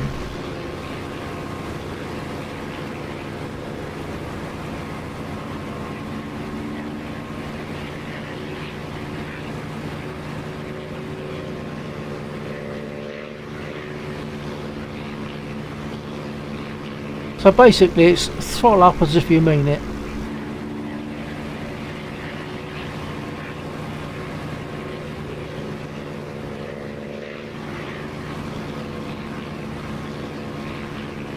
Alex 1AVI. Hi Bill. Hello Alex, how you doing? Happy New Year to you, sir. I don't know whether, yeah, you'll be in New Year, won't you? Alex 1AVI. Happy New Year. Yeah, we crossed in the post there. Yeah, Happy New Year to you.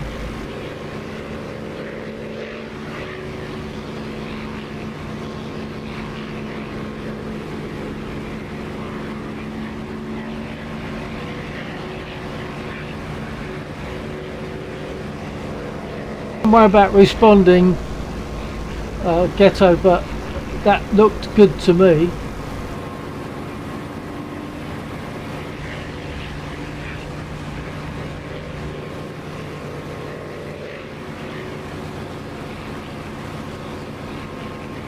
Alex 1AVI. My spitty is gone. Gone? Oh, what? You've ended a trial? I'm surprised I made that. Thank you very much, Bill. Did it feel smooth? I mean, what I could see, it looked good.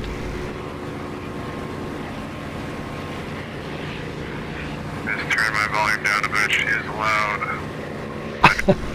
Those as well.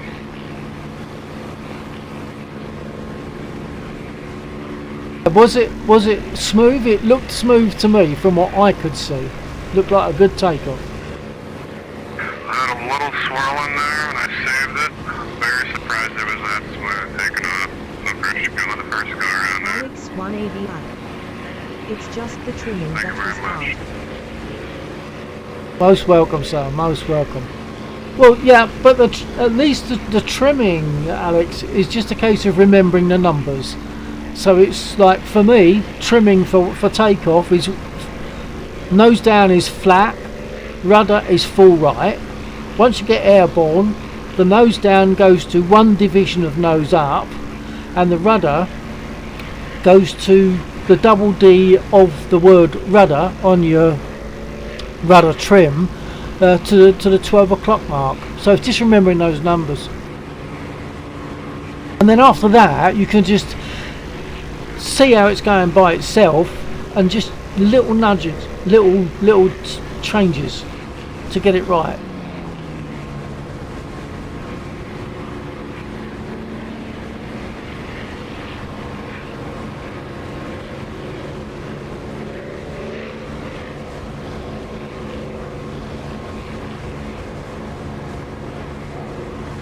Oh, Sorry? we should be running our prop pitch to about 2,700 RPM. I just changed mine. I was running at 3,000. Prop pitch at 2,700 to give 2,700 RPM, and your boost wants to be in a region of 7 or 8. Apparently you should run all day like that.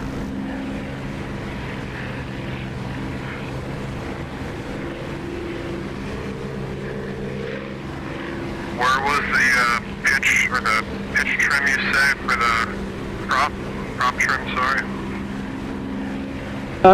Prop you want to set to 2,700 RPM, and have you set your nose trim and your rudder trim?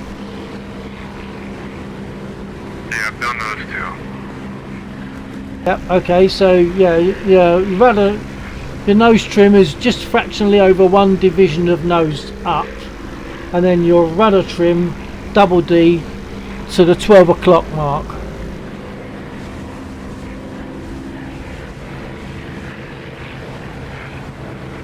AAA. Yeah. There are some dangerous areas that we need to try and be conscious of if we remember them. They're still shooting at us.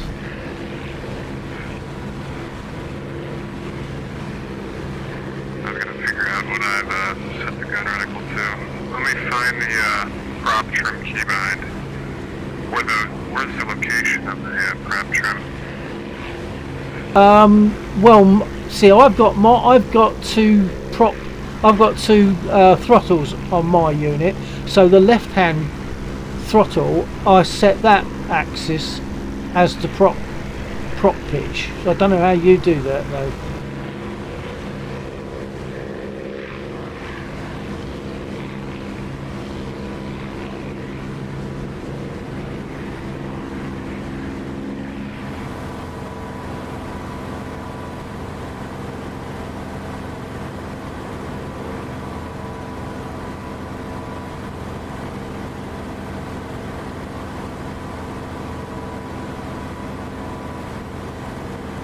So you should now be really at about 2,700 RPM using your prop pitch control, and around about 7 to 8 boost on your throttle.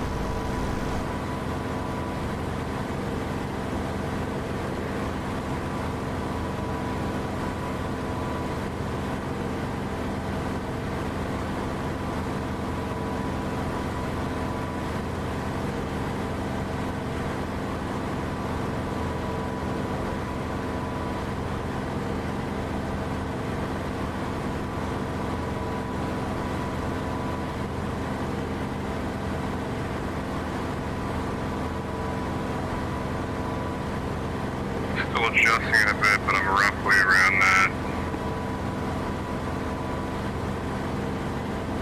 Oh, wait, hang on, we're taking fire.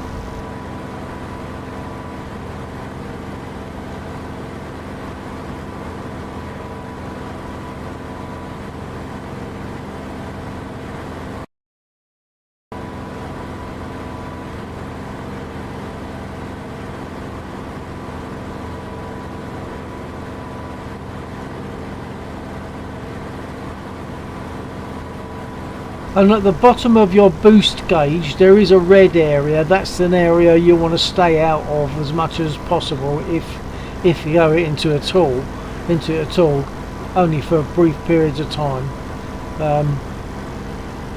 You really don't want to, under normal circumstances you don't want to go above 12, 14. Gotcha.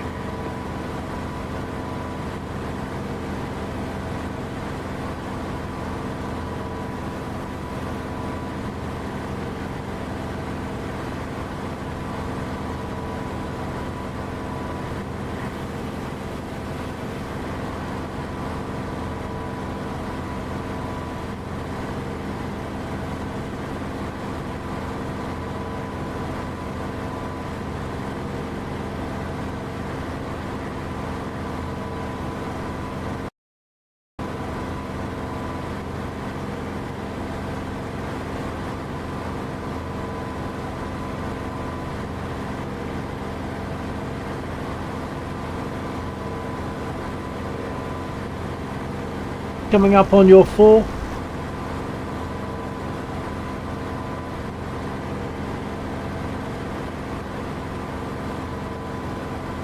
Your 3.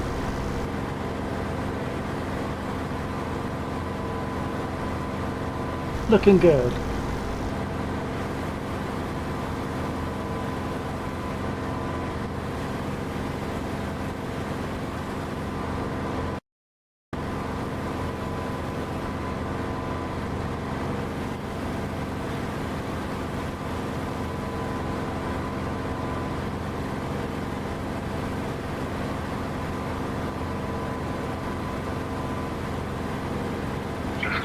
I'm gonna try to put a little bit more of a curve setting after we get away from this AAA artillery. Get a bit more curve on my stick. Yep. I mean, these things you could be tweaking for some time before you actually get to a point where you're most comfortable with it.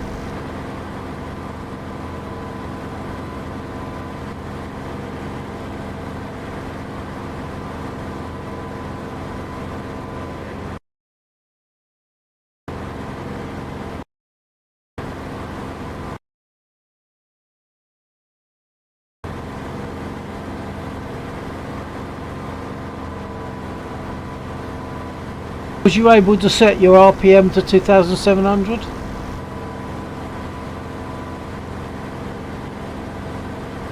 Right now they are. I had it set to exactly what you were saying, but right now my boost is about 13. Yeah, that's alright, but I mean if you can bring it back to 8, that means that that's less strain on the engine, that's all.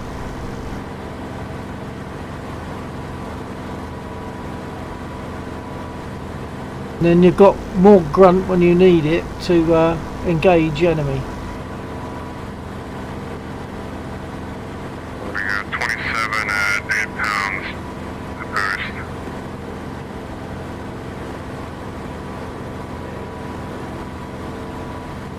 Yeah, that's good. I'm somewhere just on your 6, catching up.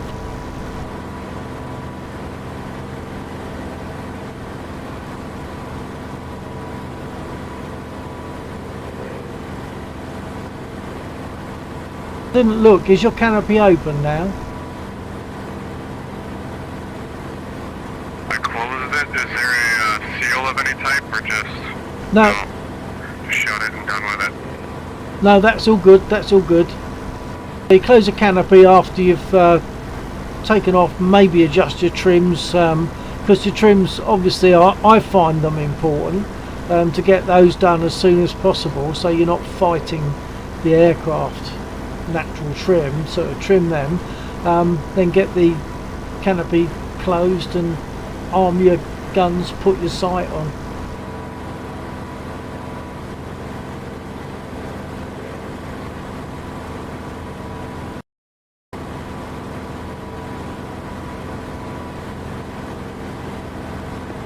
Coming up on your 4 again.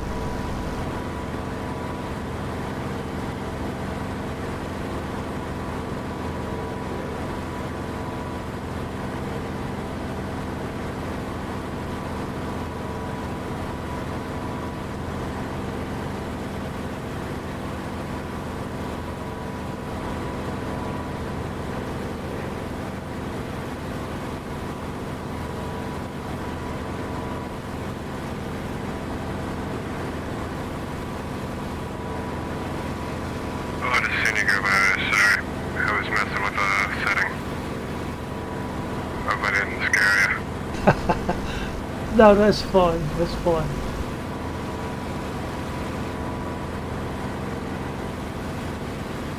So I've got the reticle up. Is there a master arm switch? Gun arm? Sorry, about the gun arm again? Is there a gun arm switch that you have to toggle before you can fire? Yeah, you probably need to check that in your settings. I can't remember which one it is. Hang on, stand by a minute. Hello, JC. Gotcha. Thank you very much. And Happy New Year to you too, sir. Just responding to someone on my stream who was just saying the Happy New Year thing. And I forgot what we were talking about now. Just the gun arm switch. Oh, the gun arm switch, yes. I've got that set to a switch on that's on the side. It's a pinky switch on the side of my left-hand throttle. But I don't know what the default. I don't know what default is on the settings. I could have a look. Hold on. I think the default from a keyboard perspective is space and control space. Space will normally fire the guns, won't it? But control space might harm them. I'll just have a look. Hold on.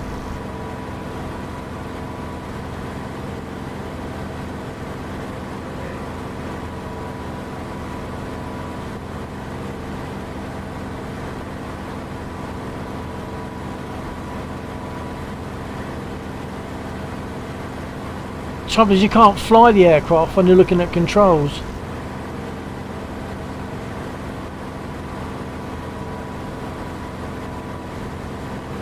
Can you give me a second? I've just landed.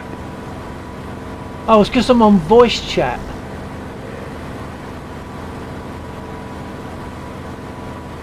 It's because I couldn't see what I wanted because I still had the voice chat selected, and I'm trying to do a couple of things at once.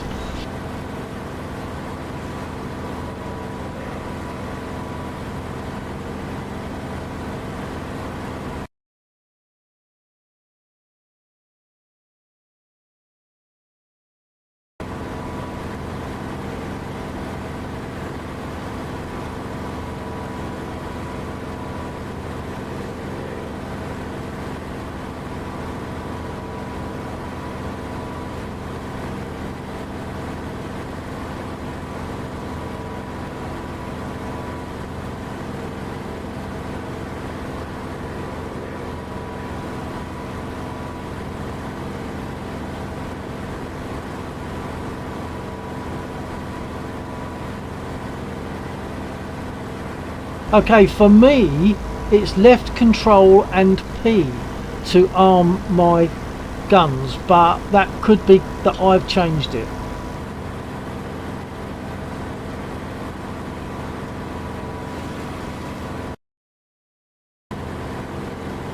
Scopsons. Hey Bill. Hello, Scopsons. Happy New Year, mate.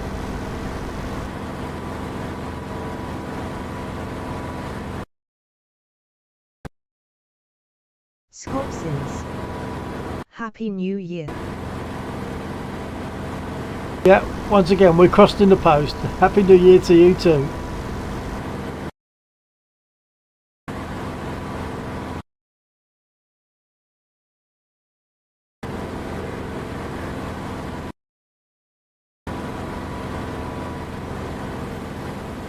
Scopsons. I've got 2 hours left in 2025 though. Oh, of course, yeah. Oh, we beat you by sort of nearly 3 hours then, isn't it? Yeah. Sorry, not beat you by. For us, it was 2026, nearly 3 hours ago.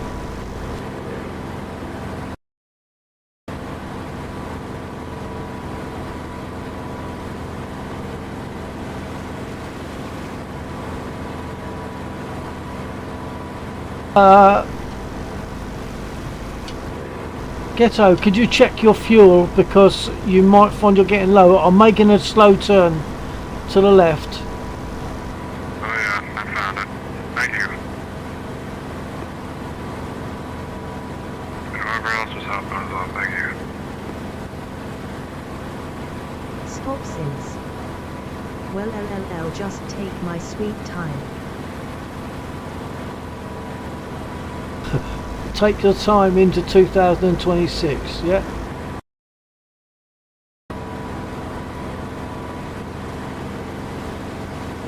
I think we swung around a bit too far. I'm going back again.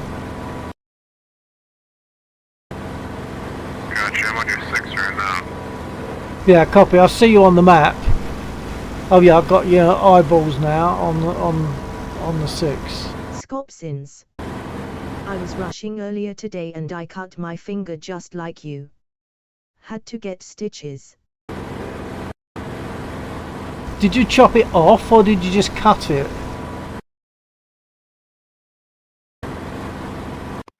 Sorry? Chop Oh. up. Sorry, that was probably on the radio. It was only meant for my stream. Scopsins was just telling me that he's cut his finger the same as me, but I don't think he's done the same as me. No, not all the way off. I got lucky. LUL. I cut it lengthwise. Oh well, that's all right then. Scopsins only cut his finger lengthwise, whereas I chopped the top of my thumb right off, of course.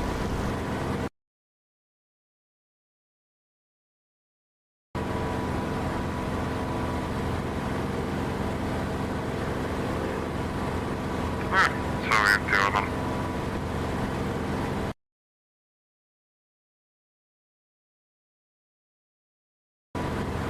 Ah, right, hang on. The airfield is 2 hour 3 o'clock somewhere, I think. Not where I thought. Not where I thought we were. But that's fine.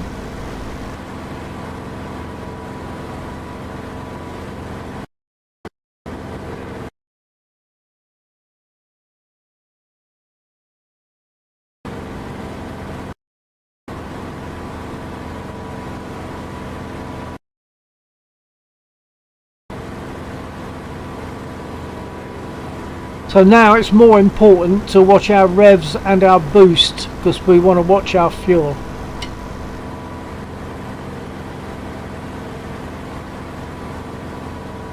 I'm putting my boost back to 8.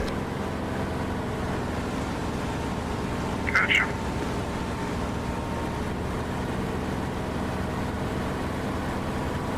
Boost is at 8 and RPM is at 2,700.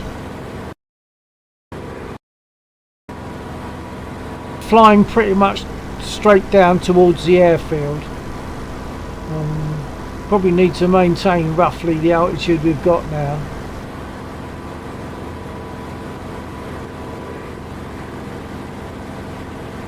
Were you able to check your guns? Yep, got them working now. Great stuff.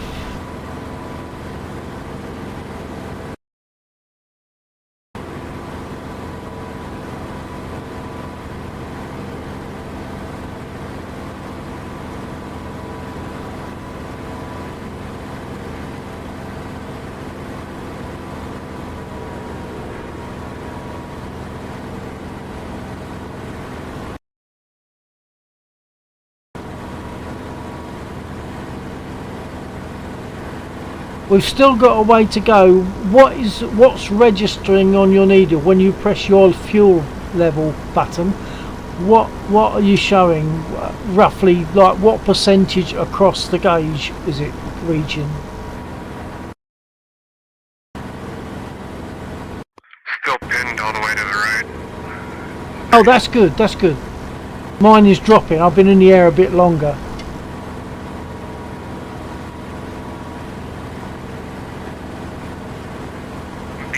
There were 109s in the air again. There's 109s to the east, but they are not aggressive as far as I'm aware. No, those ones are basically target practice. Scopsins. I was really struggling to fly the BF-109 a couple streams back. LUL. Well, yeah, I think we just have to kind of get back into it, don't we? To figure out how to steer with the brakes. Oh, right. I thought that had toe brakes. Oh no, perhaps the 109 hasn't.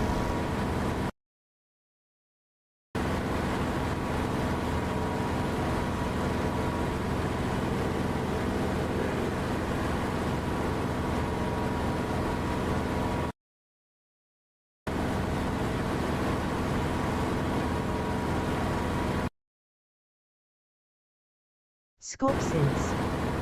It does, but I don't have rudder pedals. You don't have rudder pedals yet.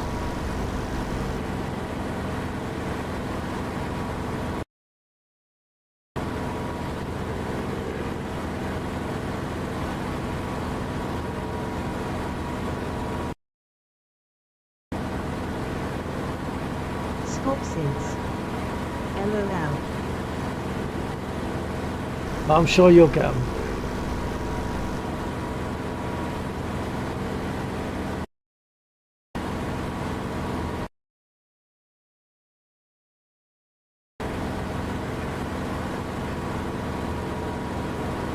Scopsins. They're calling to me. But I play so infrequently right now I can't justify it. Well, yeah, okay, I Scopsins. get where you're coming from I there. might spin up the old lathe and mill and make my own though. Yeah, if you've got the ability to do it, absolutely. A few potentiometers and some pedals, and yeah. What do you want? You want basically 3 potentiometers really is all you need. All you need is to know which ones to get and then work out how you're going to link them up to the pedals.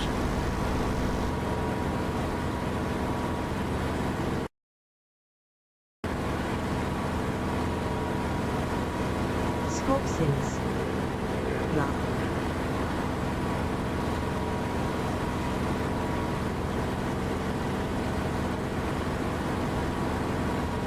Is that a metal lathe, I'm taking it, Scopsins, as opposed to wood?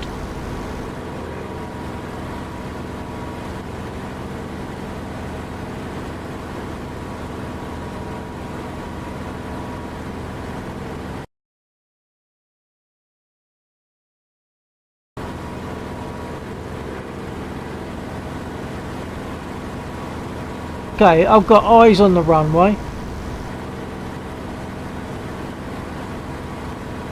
Throttling back. I'm going to throttle back to boost 0.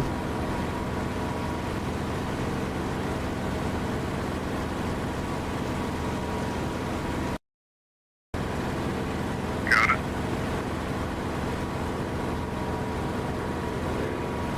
Before we land, I'm going to put prop pitch fully fine. I might as well do that now, we're close enough I think. Prop pitch is now fully fine. Boost is dropped to -4. Open canopy. Well, checking speed, I'm a bit fast, I won't open the canopy yet. I'm pulling the boost back a bit more. Can't see the numbers, it must be boost about -6. Okay, I'm going slow enough now. I'm doing about 160. I'm going to open the canopy. A little fast there. I'm going to switch around where I have my throttle or boost and RPM. And I think it's pretty dialed. Okay. Keybinds at least. Right, I'm going to put my gear down soon. I put gear down at about 140. Gear going down. I'm going to watch you. About 120. I've just picked up a bit of speed accidentally. About 120 I'll put the flaps down. When the flaps go down, she's going to nose down, so be ready to counteract that with your, with the flaps, with your stick. Right, flaps down.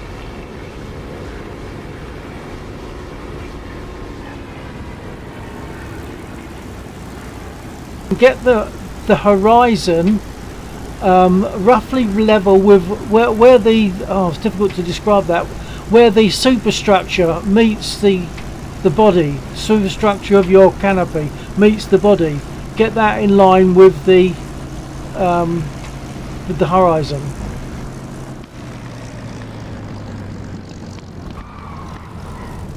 What's your speed coming in before you touch down roughly? Or at least a safe margin? Well, if you can come in at sort of get to close to the ground by about 90, I mean you take off at 90, so if you can land at 90 or less and start to slow down once you've landed, but with throttle right back. It's difficult to describe that one. And also, something I should have pointed out is when before you take off, before you start rolling for takeoff, note where the horizon cuts across your canopy, and that's roughly where it wants to be when you come into land.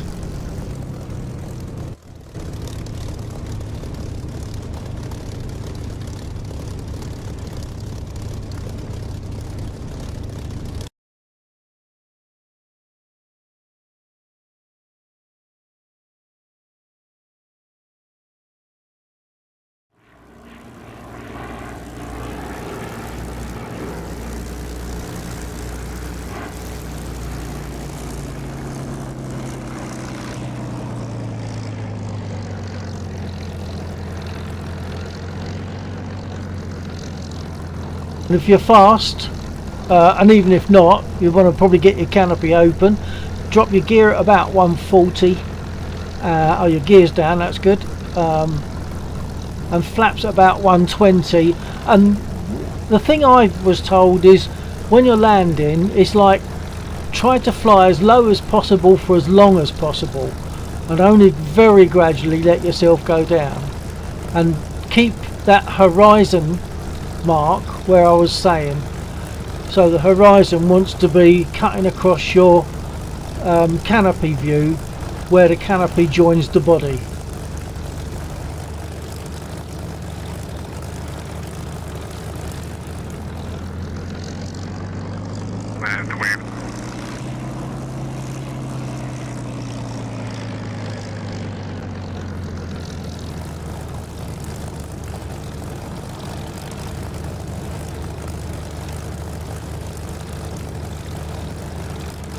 You want to be throttled right back now, I would think. So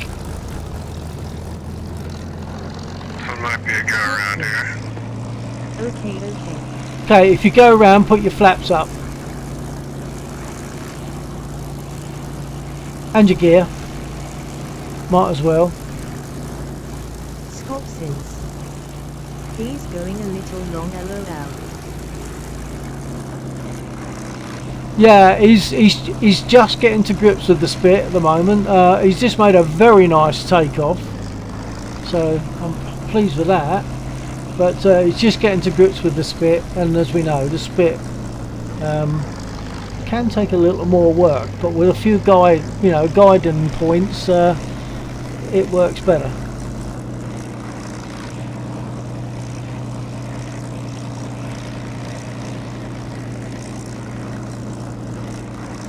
Thing is, I want to keep operating my rudder pedals for him while I'm watching him.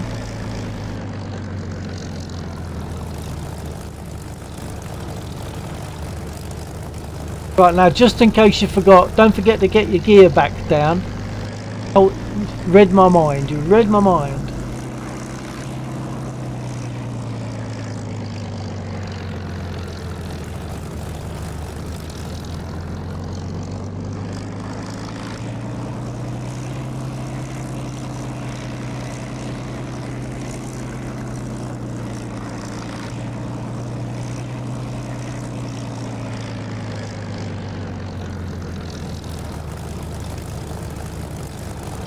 So your throttle's going to be coming back quite a bit now, I would think.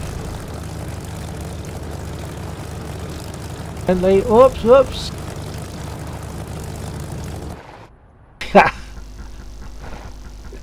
rough dropping down.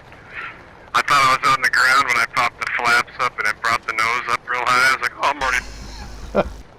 I'm already... It's so easily done. But I think you did really well there, to be honest. You're flying it beautifully, and your takeoff was great, I thought. And I didn't just run into whoever this was right here. That's the best part Well, about any it. landing you Thank can God. walk away from.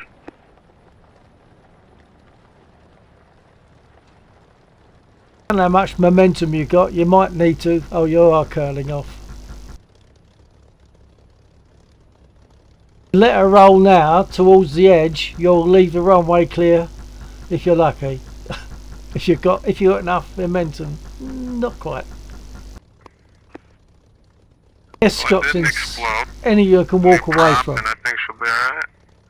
I will respond. respawn because I'm right here in the runway. Yeah, I mean, you probably get away with it, but respawning means that you then go through the startup process, and that's not a bad idea at this stage. Not at all.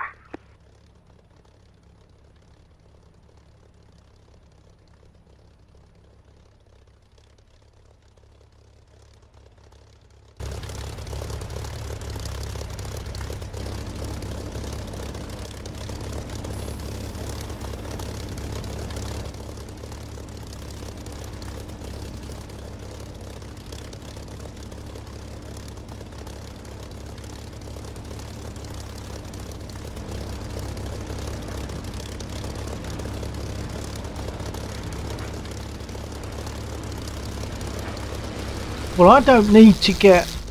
Oops! I don't need to get repaired, but I do need to get rearmed. Do that, do that.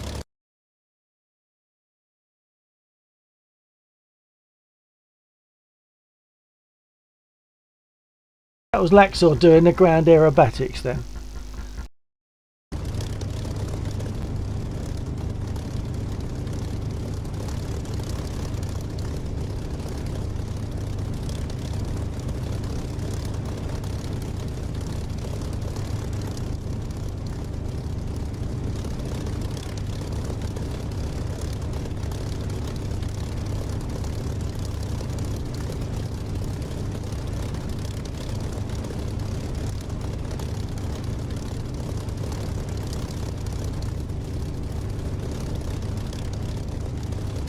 Okay, whilst you're getting going again, I'm gonna take a very quick, what we call comfort break. Won't be long.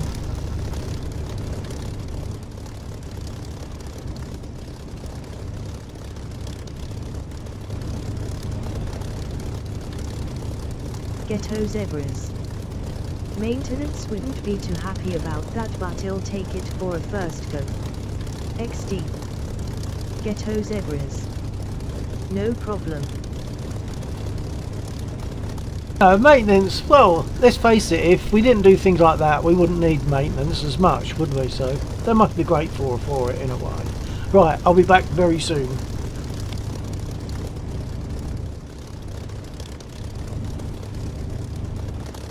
Ghetto zebras. Right on XD.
Okay, so folks, thanks for staying there, or most anyway.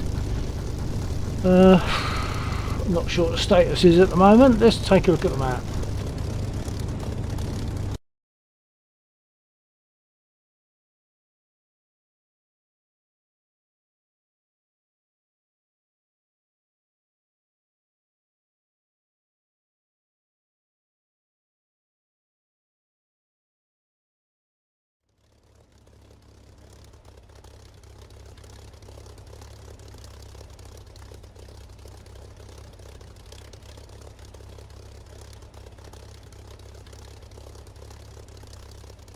Actually, I don't think I asked for a rearm. I only actually need fuel. I don't need a repair. So I'm going to go back to my aircraft. That's ghetto zebras. So ghetto or zebras. Sheepdog. I'm crashed in front of you just in case you didn't see me. Oh, I thought that was Lexor. Hang on.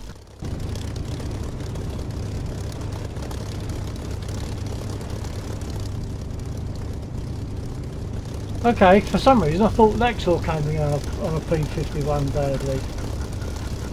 Or as I called it, ground aerobatics.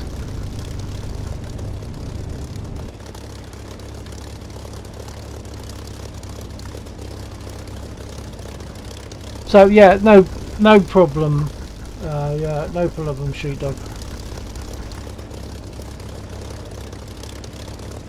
I'm gonna get armed.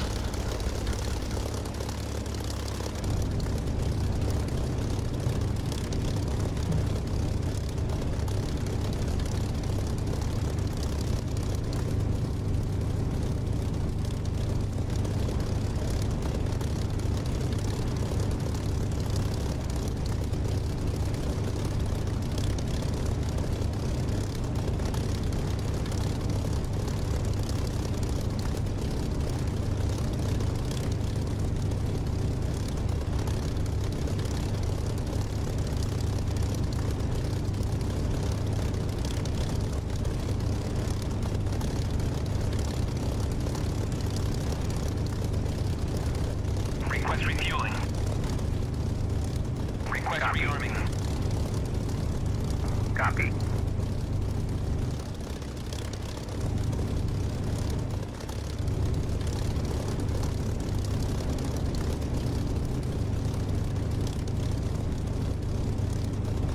Lexor, you still on stream? Stuffed sheepdog. I didn't extend enough from the runway and came in way too fast. Stuffed sheepdog. I bounced a few times. There's so many things to watch out for, isn't there? There's so many things you've got to keep your eye on.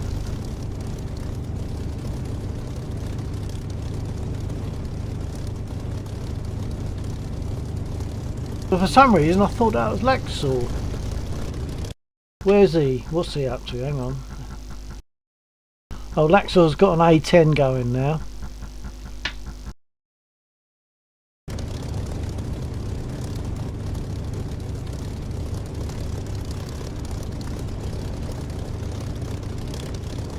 Rearming complete. Okay, I'm refueled, rearmed. I'm all back up and running and square.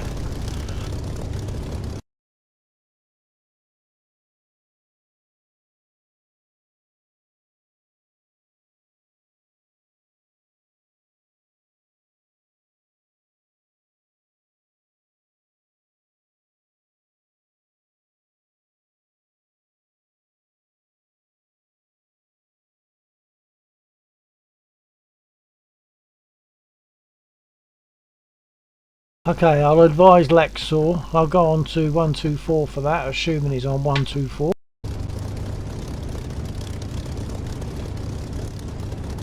Lexor, copy on 124.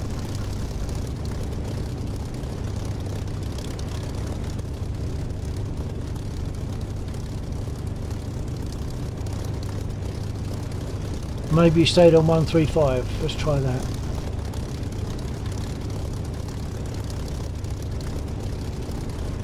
Lexor, copy on 135. Perhaps he hasn't got his radio on yet.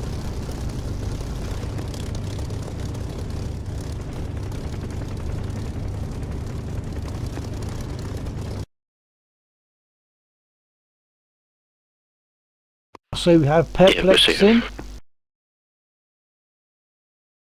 So you, Laxor receiving on 135, Rog?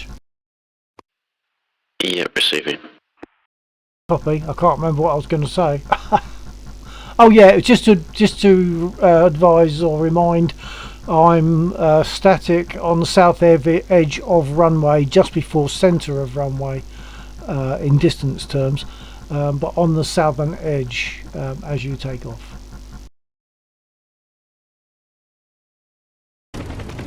I'll stick to the northern edge.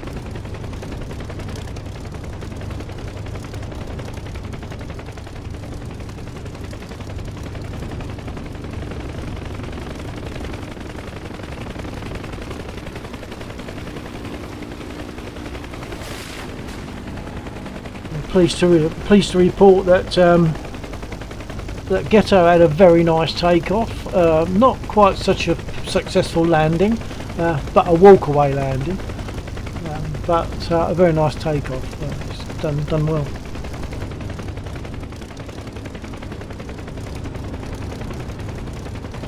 That's good.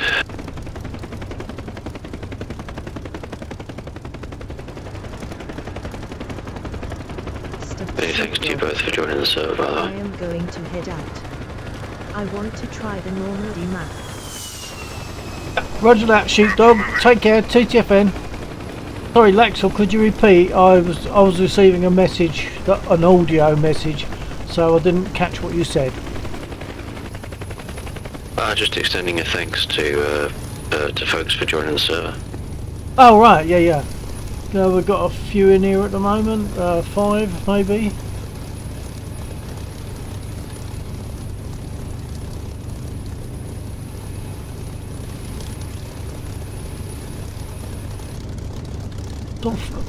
Between 5 and 10 I think is a good number for this.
Yeah, Laxor, if you've still got your ears on 135, that Zacapa is really nice. It's, as I said, it's almost dangerously nice, as you can perhaps tell by the level in the bottle. Really nice. Yeah, good.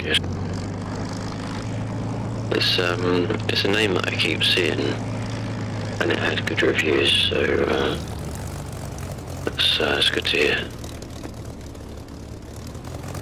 Yeah, I would say possibly the best so far. Well, no, I'd say probably the best so far.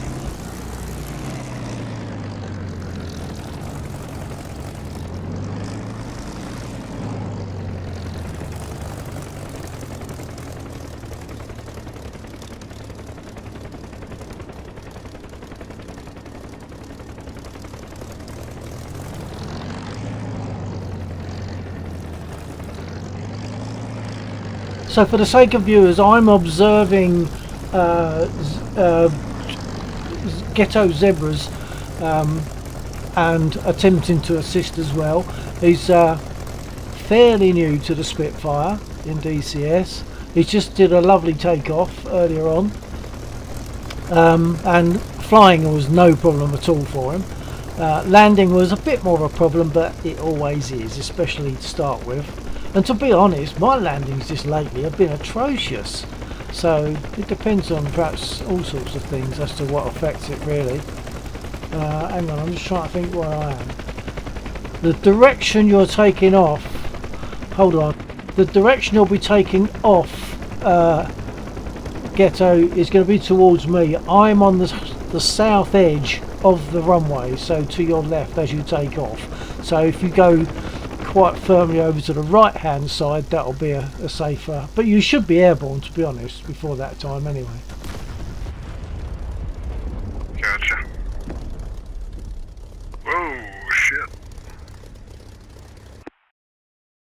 Something blew up. Yeah, I'm not sure what it was, but also be aware there is some kind of debris on the runway. Stand by. Copy.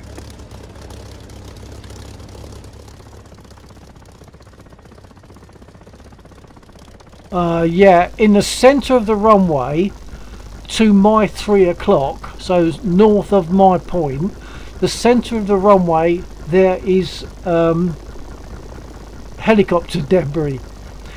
So that probably would affect you. So you'd need to try to keep properly to the right or take off before you get to my position. Understood.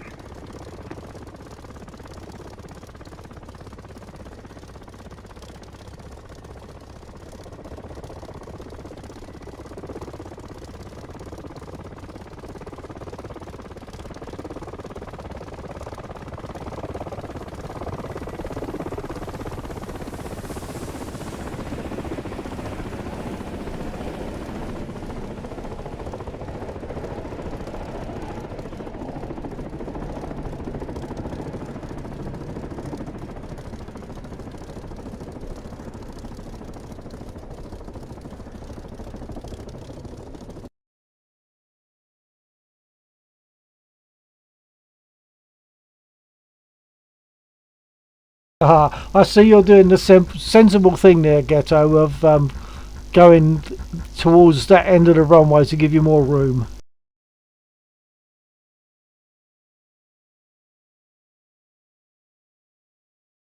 I'm quite confident you'll be airborne before you get to my position.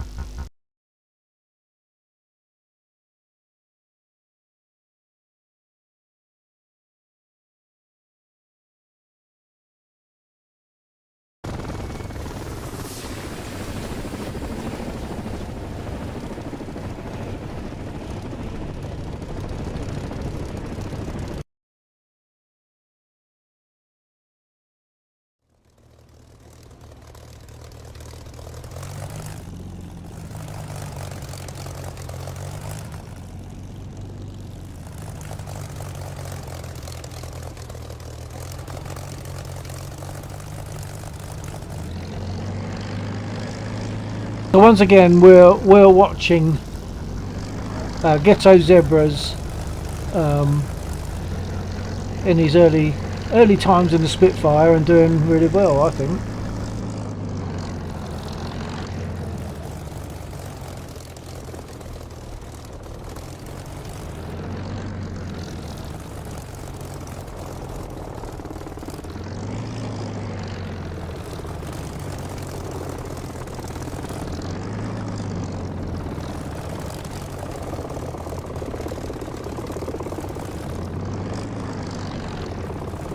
That's it.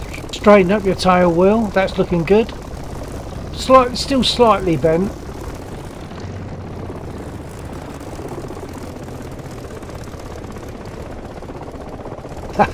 It's flip-flopping a bit, but I'm sure you'll be alright. As long as your first operation of your throttle, your initial operation, as long as it's just a little bit and then carries on smoothly up to boost 8 or 10, or about boost 10, maybe 12.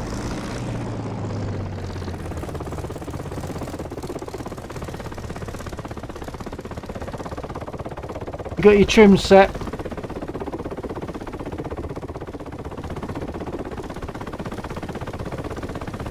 Yep.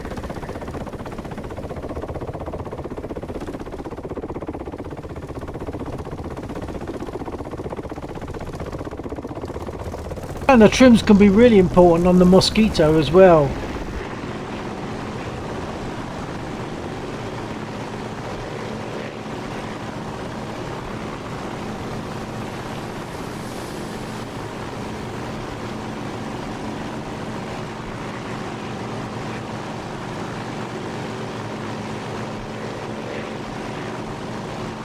As you bring the gear up, the nose drops as well, so be aware of that. That was nice. Oh, your gear just came down again. I don't know if you meant it to. Whoops. Yeah. Good on the gear now. Yeah, it's all good.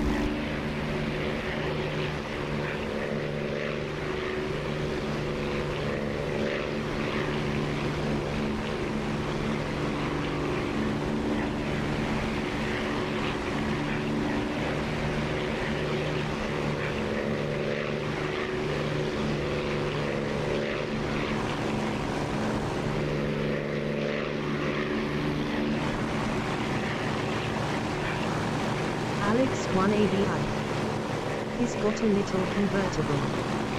Yeah, no doubt he'll close that in a minute. He's got a lot to think about.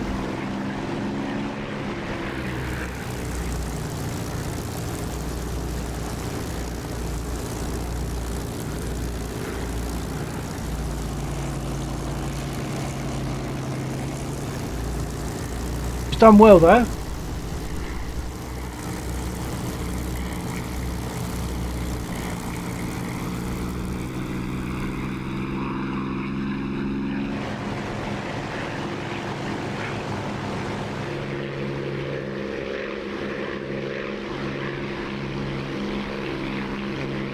All trimmed up.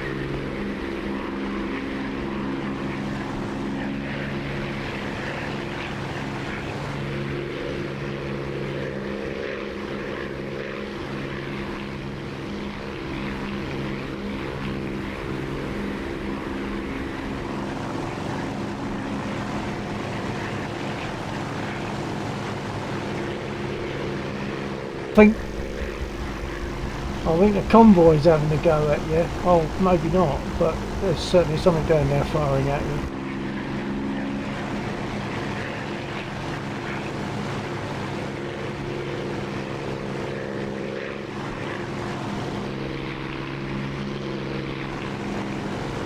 Feel free and welcome to buzz me.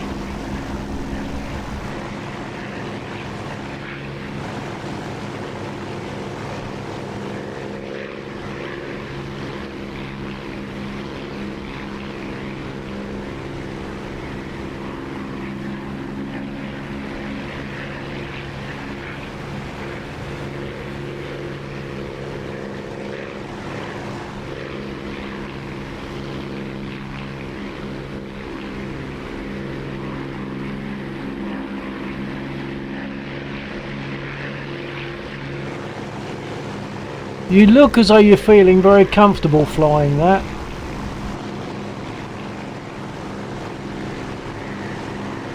flies very nice when you have it trimmed up.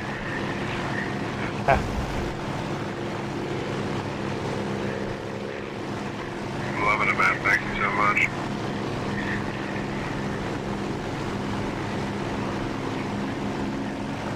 When I first got this bit, it took me a long time trying to take off, and the left wing drop in and all that sort of thing, and there was a point where I thought, well, have I wasted my money buying this bit, because I seem to fail at it. And then a couple of things clicked, and even fairly recently, the bit about the throttle coming forward at almost the same speed, sorry, the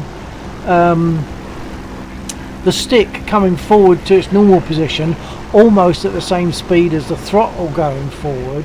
That was something I only realised that I was doing over a course of time. You know, I only really realised that fairly recently.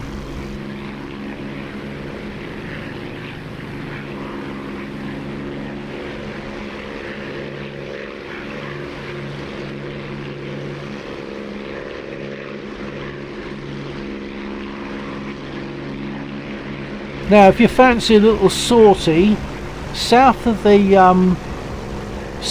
airfield, there is a road bridge. It's a road and rail bridge, and on that bridge there are 4 BTRs, and you are capable of taking them out with your 20mm. So you can see the train line,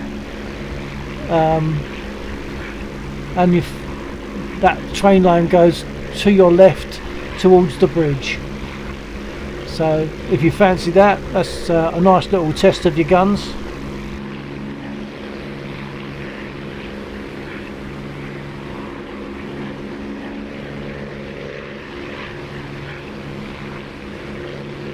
Someone's obviously hit a train, because look, there's a big log jam of trains. They can't move because the train up the front has been hit, and they can't pass it.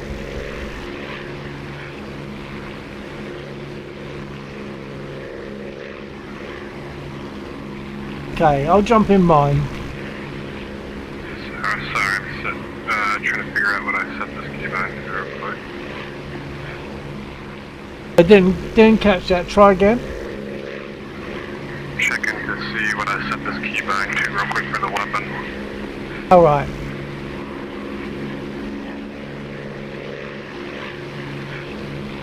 Okay, I'm going to jump in my aircraft. Get airborne.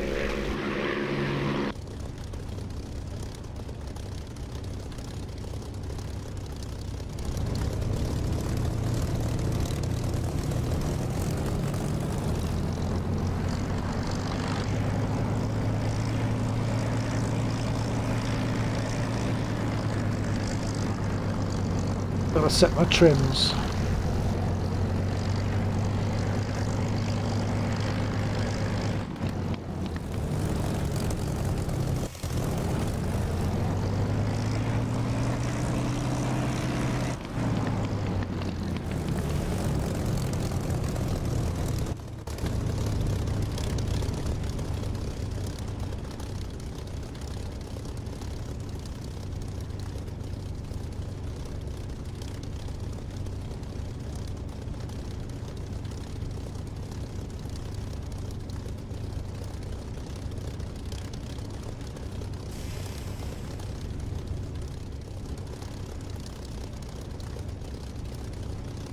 Fortnite Spitfire for takeoff. I just realised I'm only talking to yourself, aren't I think? Normally I would say that on 2.4, that's our normal talking channel, and I'll normally announce what I'm going to do on that, but of course I think it's probably just you and myself, or maybe just Laxor might also be on the 135 with us.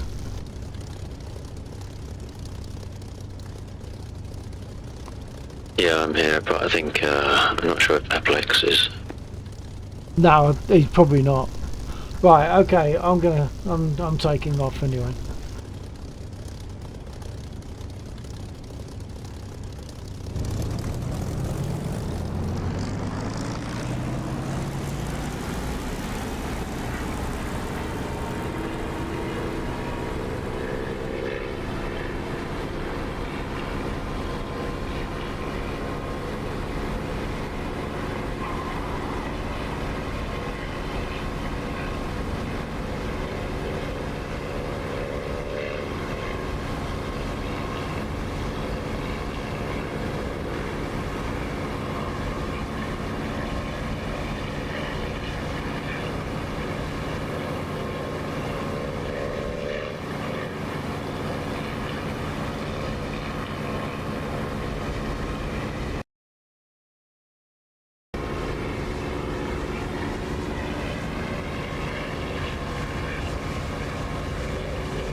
You know what, I might go in for a landing because I'm going to use the restroom real quick. And also I can't find a certain keybind I'm looking for. Good time to practice the landing and then I'll be right back. Yeah, copy.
I made it.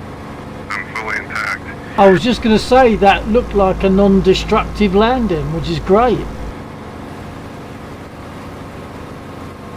little rough on the brake, but just get used to it. Yeah, this is it. A lot of it is like just getting the feel. There's a certain amount of muscle memory involved. Just get up the runway real quick.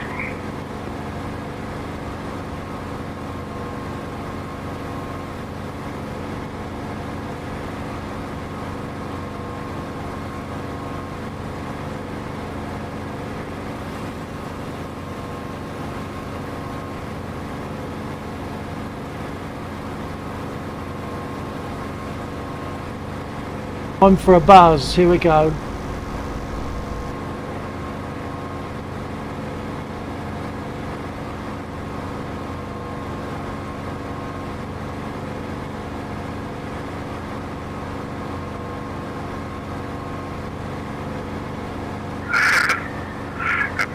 It's good, man. I'll be right back. Yep.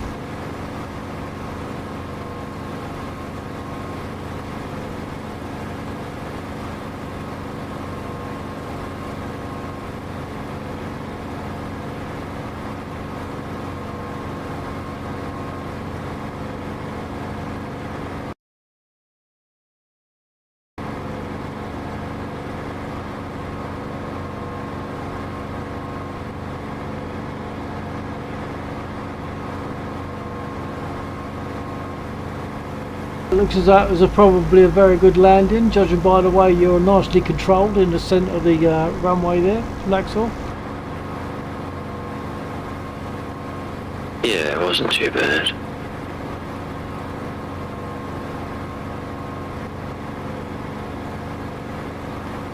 It's a little bit worried because I wasn't sure where I wasn't sure where they were. Yeah, Gatto Zebra. I think it's on the grass at the moment, where he was.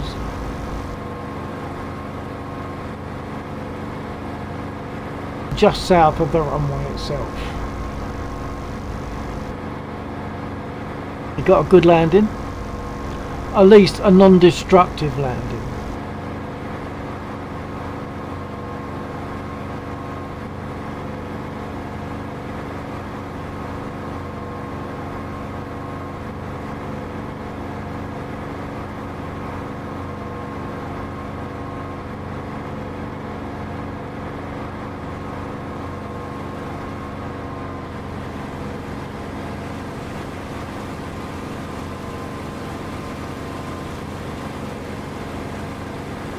I might need to call it there for the evening. Just that's gone by. Although we did start a fraction late, didn't we? It did start this year anyway. Yeah, it's 3:45, isn't it? Jeez. Yeah. Not super bad late, but not ideal. What's going on with the it doesn't look right on the airfield. Say again? Something doesn't look right on the airfield. Doesn't look right in which sense? On the Ghetto Zebras. At Alex 180 haha. Actually, I'm not sure if you fell off your key. no, I was just trying to see what was going on. Yeah, I think there might be something not quite right. I don't know how long it's been like it for, but if you have a look at the two parking bays at the east end of Moorstock, that's on the northern edge of the taxiway, with the like the air baffles or whatever it is, the angled concrete bits. You won't necessarily be able to see it very well whilst you're flying past, but the easternmost of those two appears to have something wrong with the slope of the concrete. Oh, okay. I'll try and fly past it slowly. So you're talking about the one that's closest to north of the fuel processing dump. Yeah. So the one that is okay, in fact, probably all of the other one, have the concrete base, and then behind it is a gentle slope. Whereas this particular parking bay appears to be artificially extruded further, and it's got like an undercut. I think I might be seeing what you're saying, because you're seeing it from the rear end, as it were, aren't you? Hold on.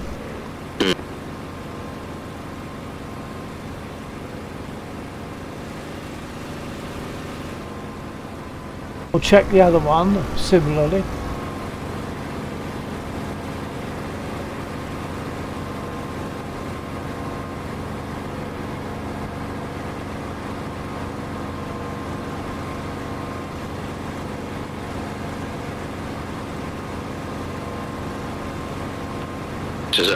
I don't think I've seen an undercut on any of the other parking bays.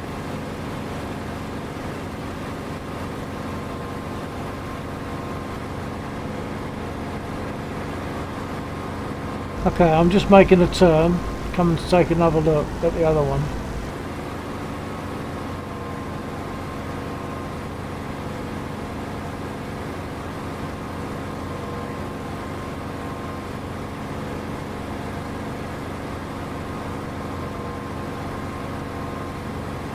Difficult to say. While I'm flying, it's difficult to say. Yeah, there's a definite undercut or backcut on the easternmost of the two. Which generates like a recess in the slope of the earth side, not the concrete side. Yeah, I mean it does look sort of different from the air, but it's difficult to, without, because I'm moving and I'm having to fly and look where I'm going. It's very difficult to say for sure what the difference might be. Yeah. I think there's I don't ever recall seeing it before now.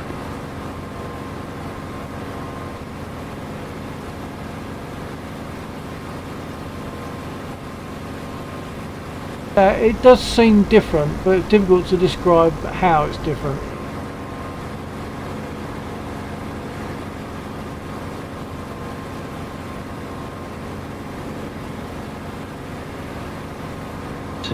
Just sending you a couple of screenshots on Teams.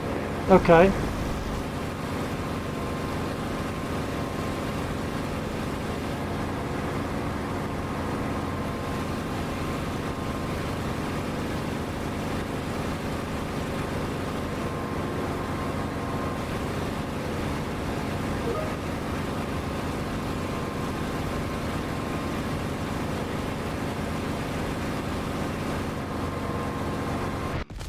Oops.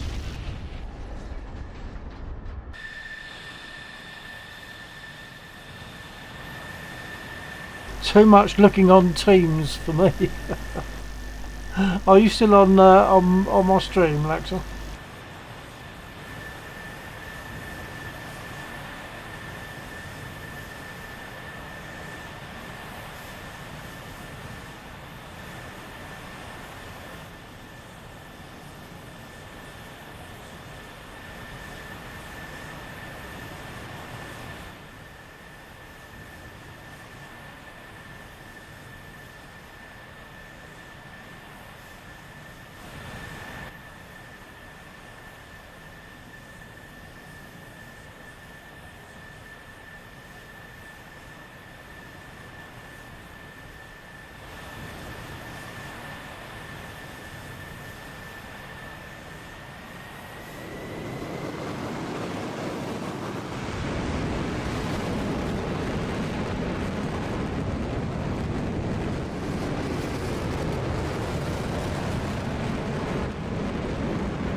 Okay, chaps, receiving me on 135. Yep. Very good. Yeah, I was too busy looking at Teams and crashed, so I'm not too worried. But say, as we said, it is nearly 4 o'clock. That really shot by. I know we started a bit late, but that really shot by, and that was very productive, I think. Yeah, ghettos or zebras, whatever you want to call him, did a good job there. Oops, someone else just crashed. He did a good job there. That was good takeoffs, and the second landing that I witnessed was very acceptable. As I say, non-destructive landing is always good. Yeah, yeah.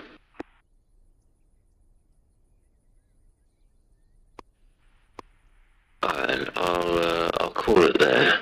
I don't even know what day of the week we're on at the moment. Yeah, we're currently because we're past 12 o'clock. We're currently on Thursday. Hang on. Yeah, Thursday. Yeah, so I probably won't fly tomorrow night, but I can do Friday and Saturday, or if you just want to keep it to the 2 again, Friday or Saturday, whichever one works better for you.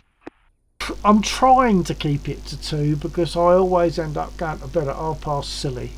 So I'm trying to just sort of keep it to a couple. But I mean, if you wanted to fly more, I would do it. But I'm trying to just keep it to 2. So Friday or Saturday, whichever suits you best.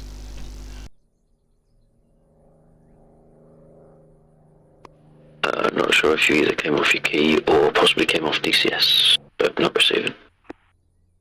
Ah, get me now? Yep, receiving. Right, sorry about that. I probably wasn't just pushing the key properly. Yeah, I'm trying to keep it down to 2 because as I said that you just missed. I keep going to bed at 5:30. So I'm trying to keep it to 2 so that 2 really late nights is not as bad as 3 or even possibly 4 really late nights. Because I'm bad at turning in at any kind of an early time. So I'm trying to keep it to 2, but if you wanted to do more, I would do it. But failing that, choose Friday or Saturday, whatever suits you.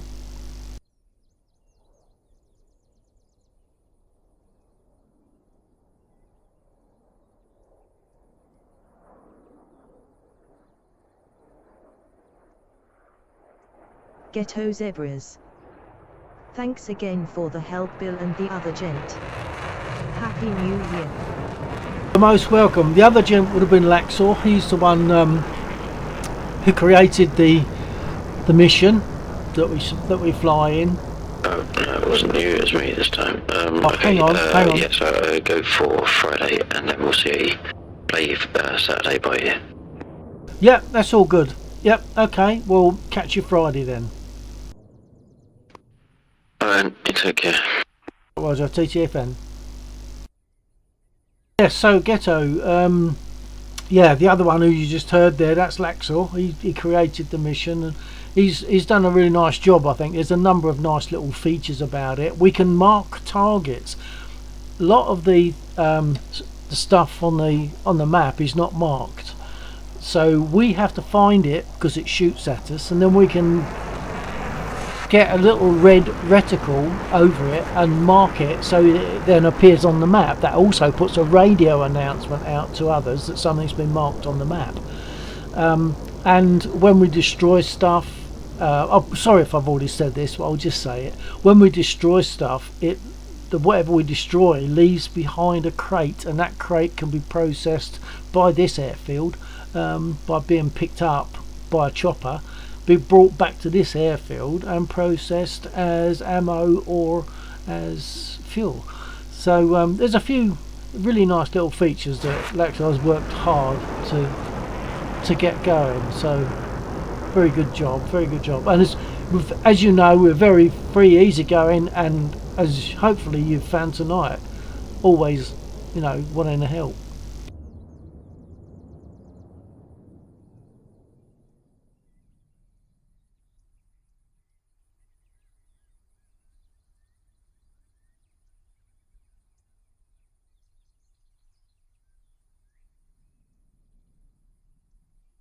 If anyone else would like to say hello, goodbye before we fold, because I will probably be folding my streams very, very, very soon. I've only jumped in a spit just so that I can speak to people on the radio. But if anyone has the option and would like to say hello, goodbye, whatever. I hope that's all of disapproval, the fact that I'm about to close. So I'm hoping that's the case, because that means that you've been enjoying stuff, so that's good. Alex 1AVI MHM.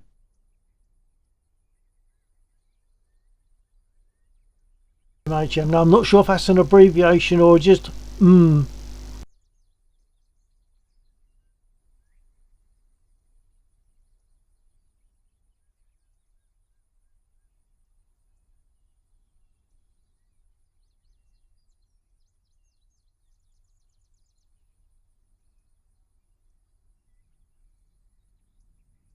Alex 1AVI. It mean yep /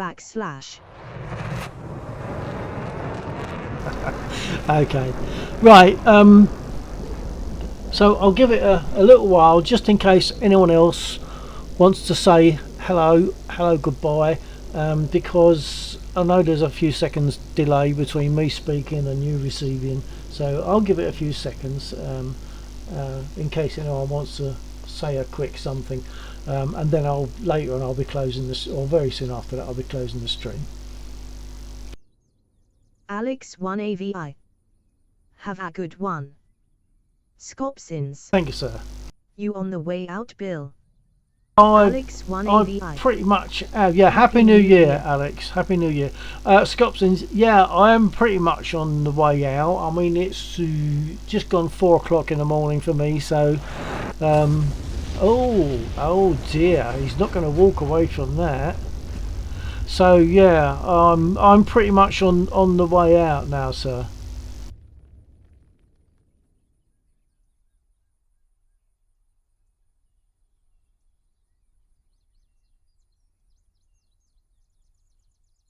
It's been a good night, I think. I found it a good night. Scopsins. Alright then, Happy New Year's. Hopefully I can't catch you at home for Friday's session. Well, yeah, Friday. Yeah, Friday we should be flying, and we're going to play Saturday by ear. As I said to Lexa, I'm trying to keep it to just a couple of nights because I'm very bad when I'm bad at turning in anyway. When I fly, it's even worse. I go to bed at really silly o'clock in the morning. Sometimes when it's getting light, and when it's getting light during the winter, that's like getting into morning. It really is getting into morning. So I'm trying to just keep it to 2, but it's always play it by ear.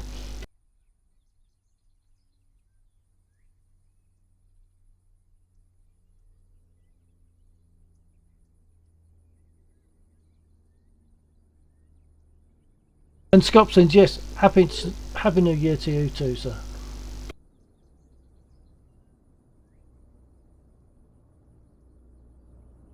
Okay, well I think people have had enough time. If they wanted to respond, they were able to, they would have done so by now. So I'm going to fold. Flying again Friday night, possibly Saturday, but for now let's just say flying on Friday night. So catch you then if you can be here. Thanks for being here. It's always lovely to have people watching, and ideally if they can interact as well, that's even better. Not everyone can, but remember, it doesn't cost anything and it's non-committal. But if people can join in and interact, that's great. If not, that's still great, as long as you're enjoying what you're seeing. Take care. I'm going to close the stream. Take care. Scopsins. Oh, thanks for streaming. TTFN. Always welcome to the streaming. Yeah, it's part of the fun, isn't it? It's not just the flying, it's the streaming. Yeah, okay, Scopsin. TTFN, mate. TTFN.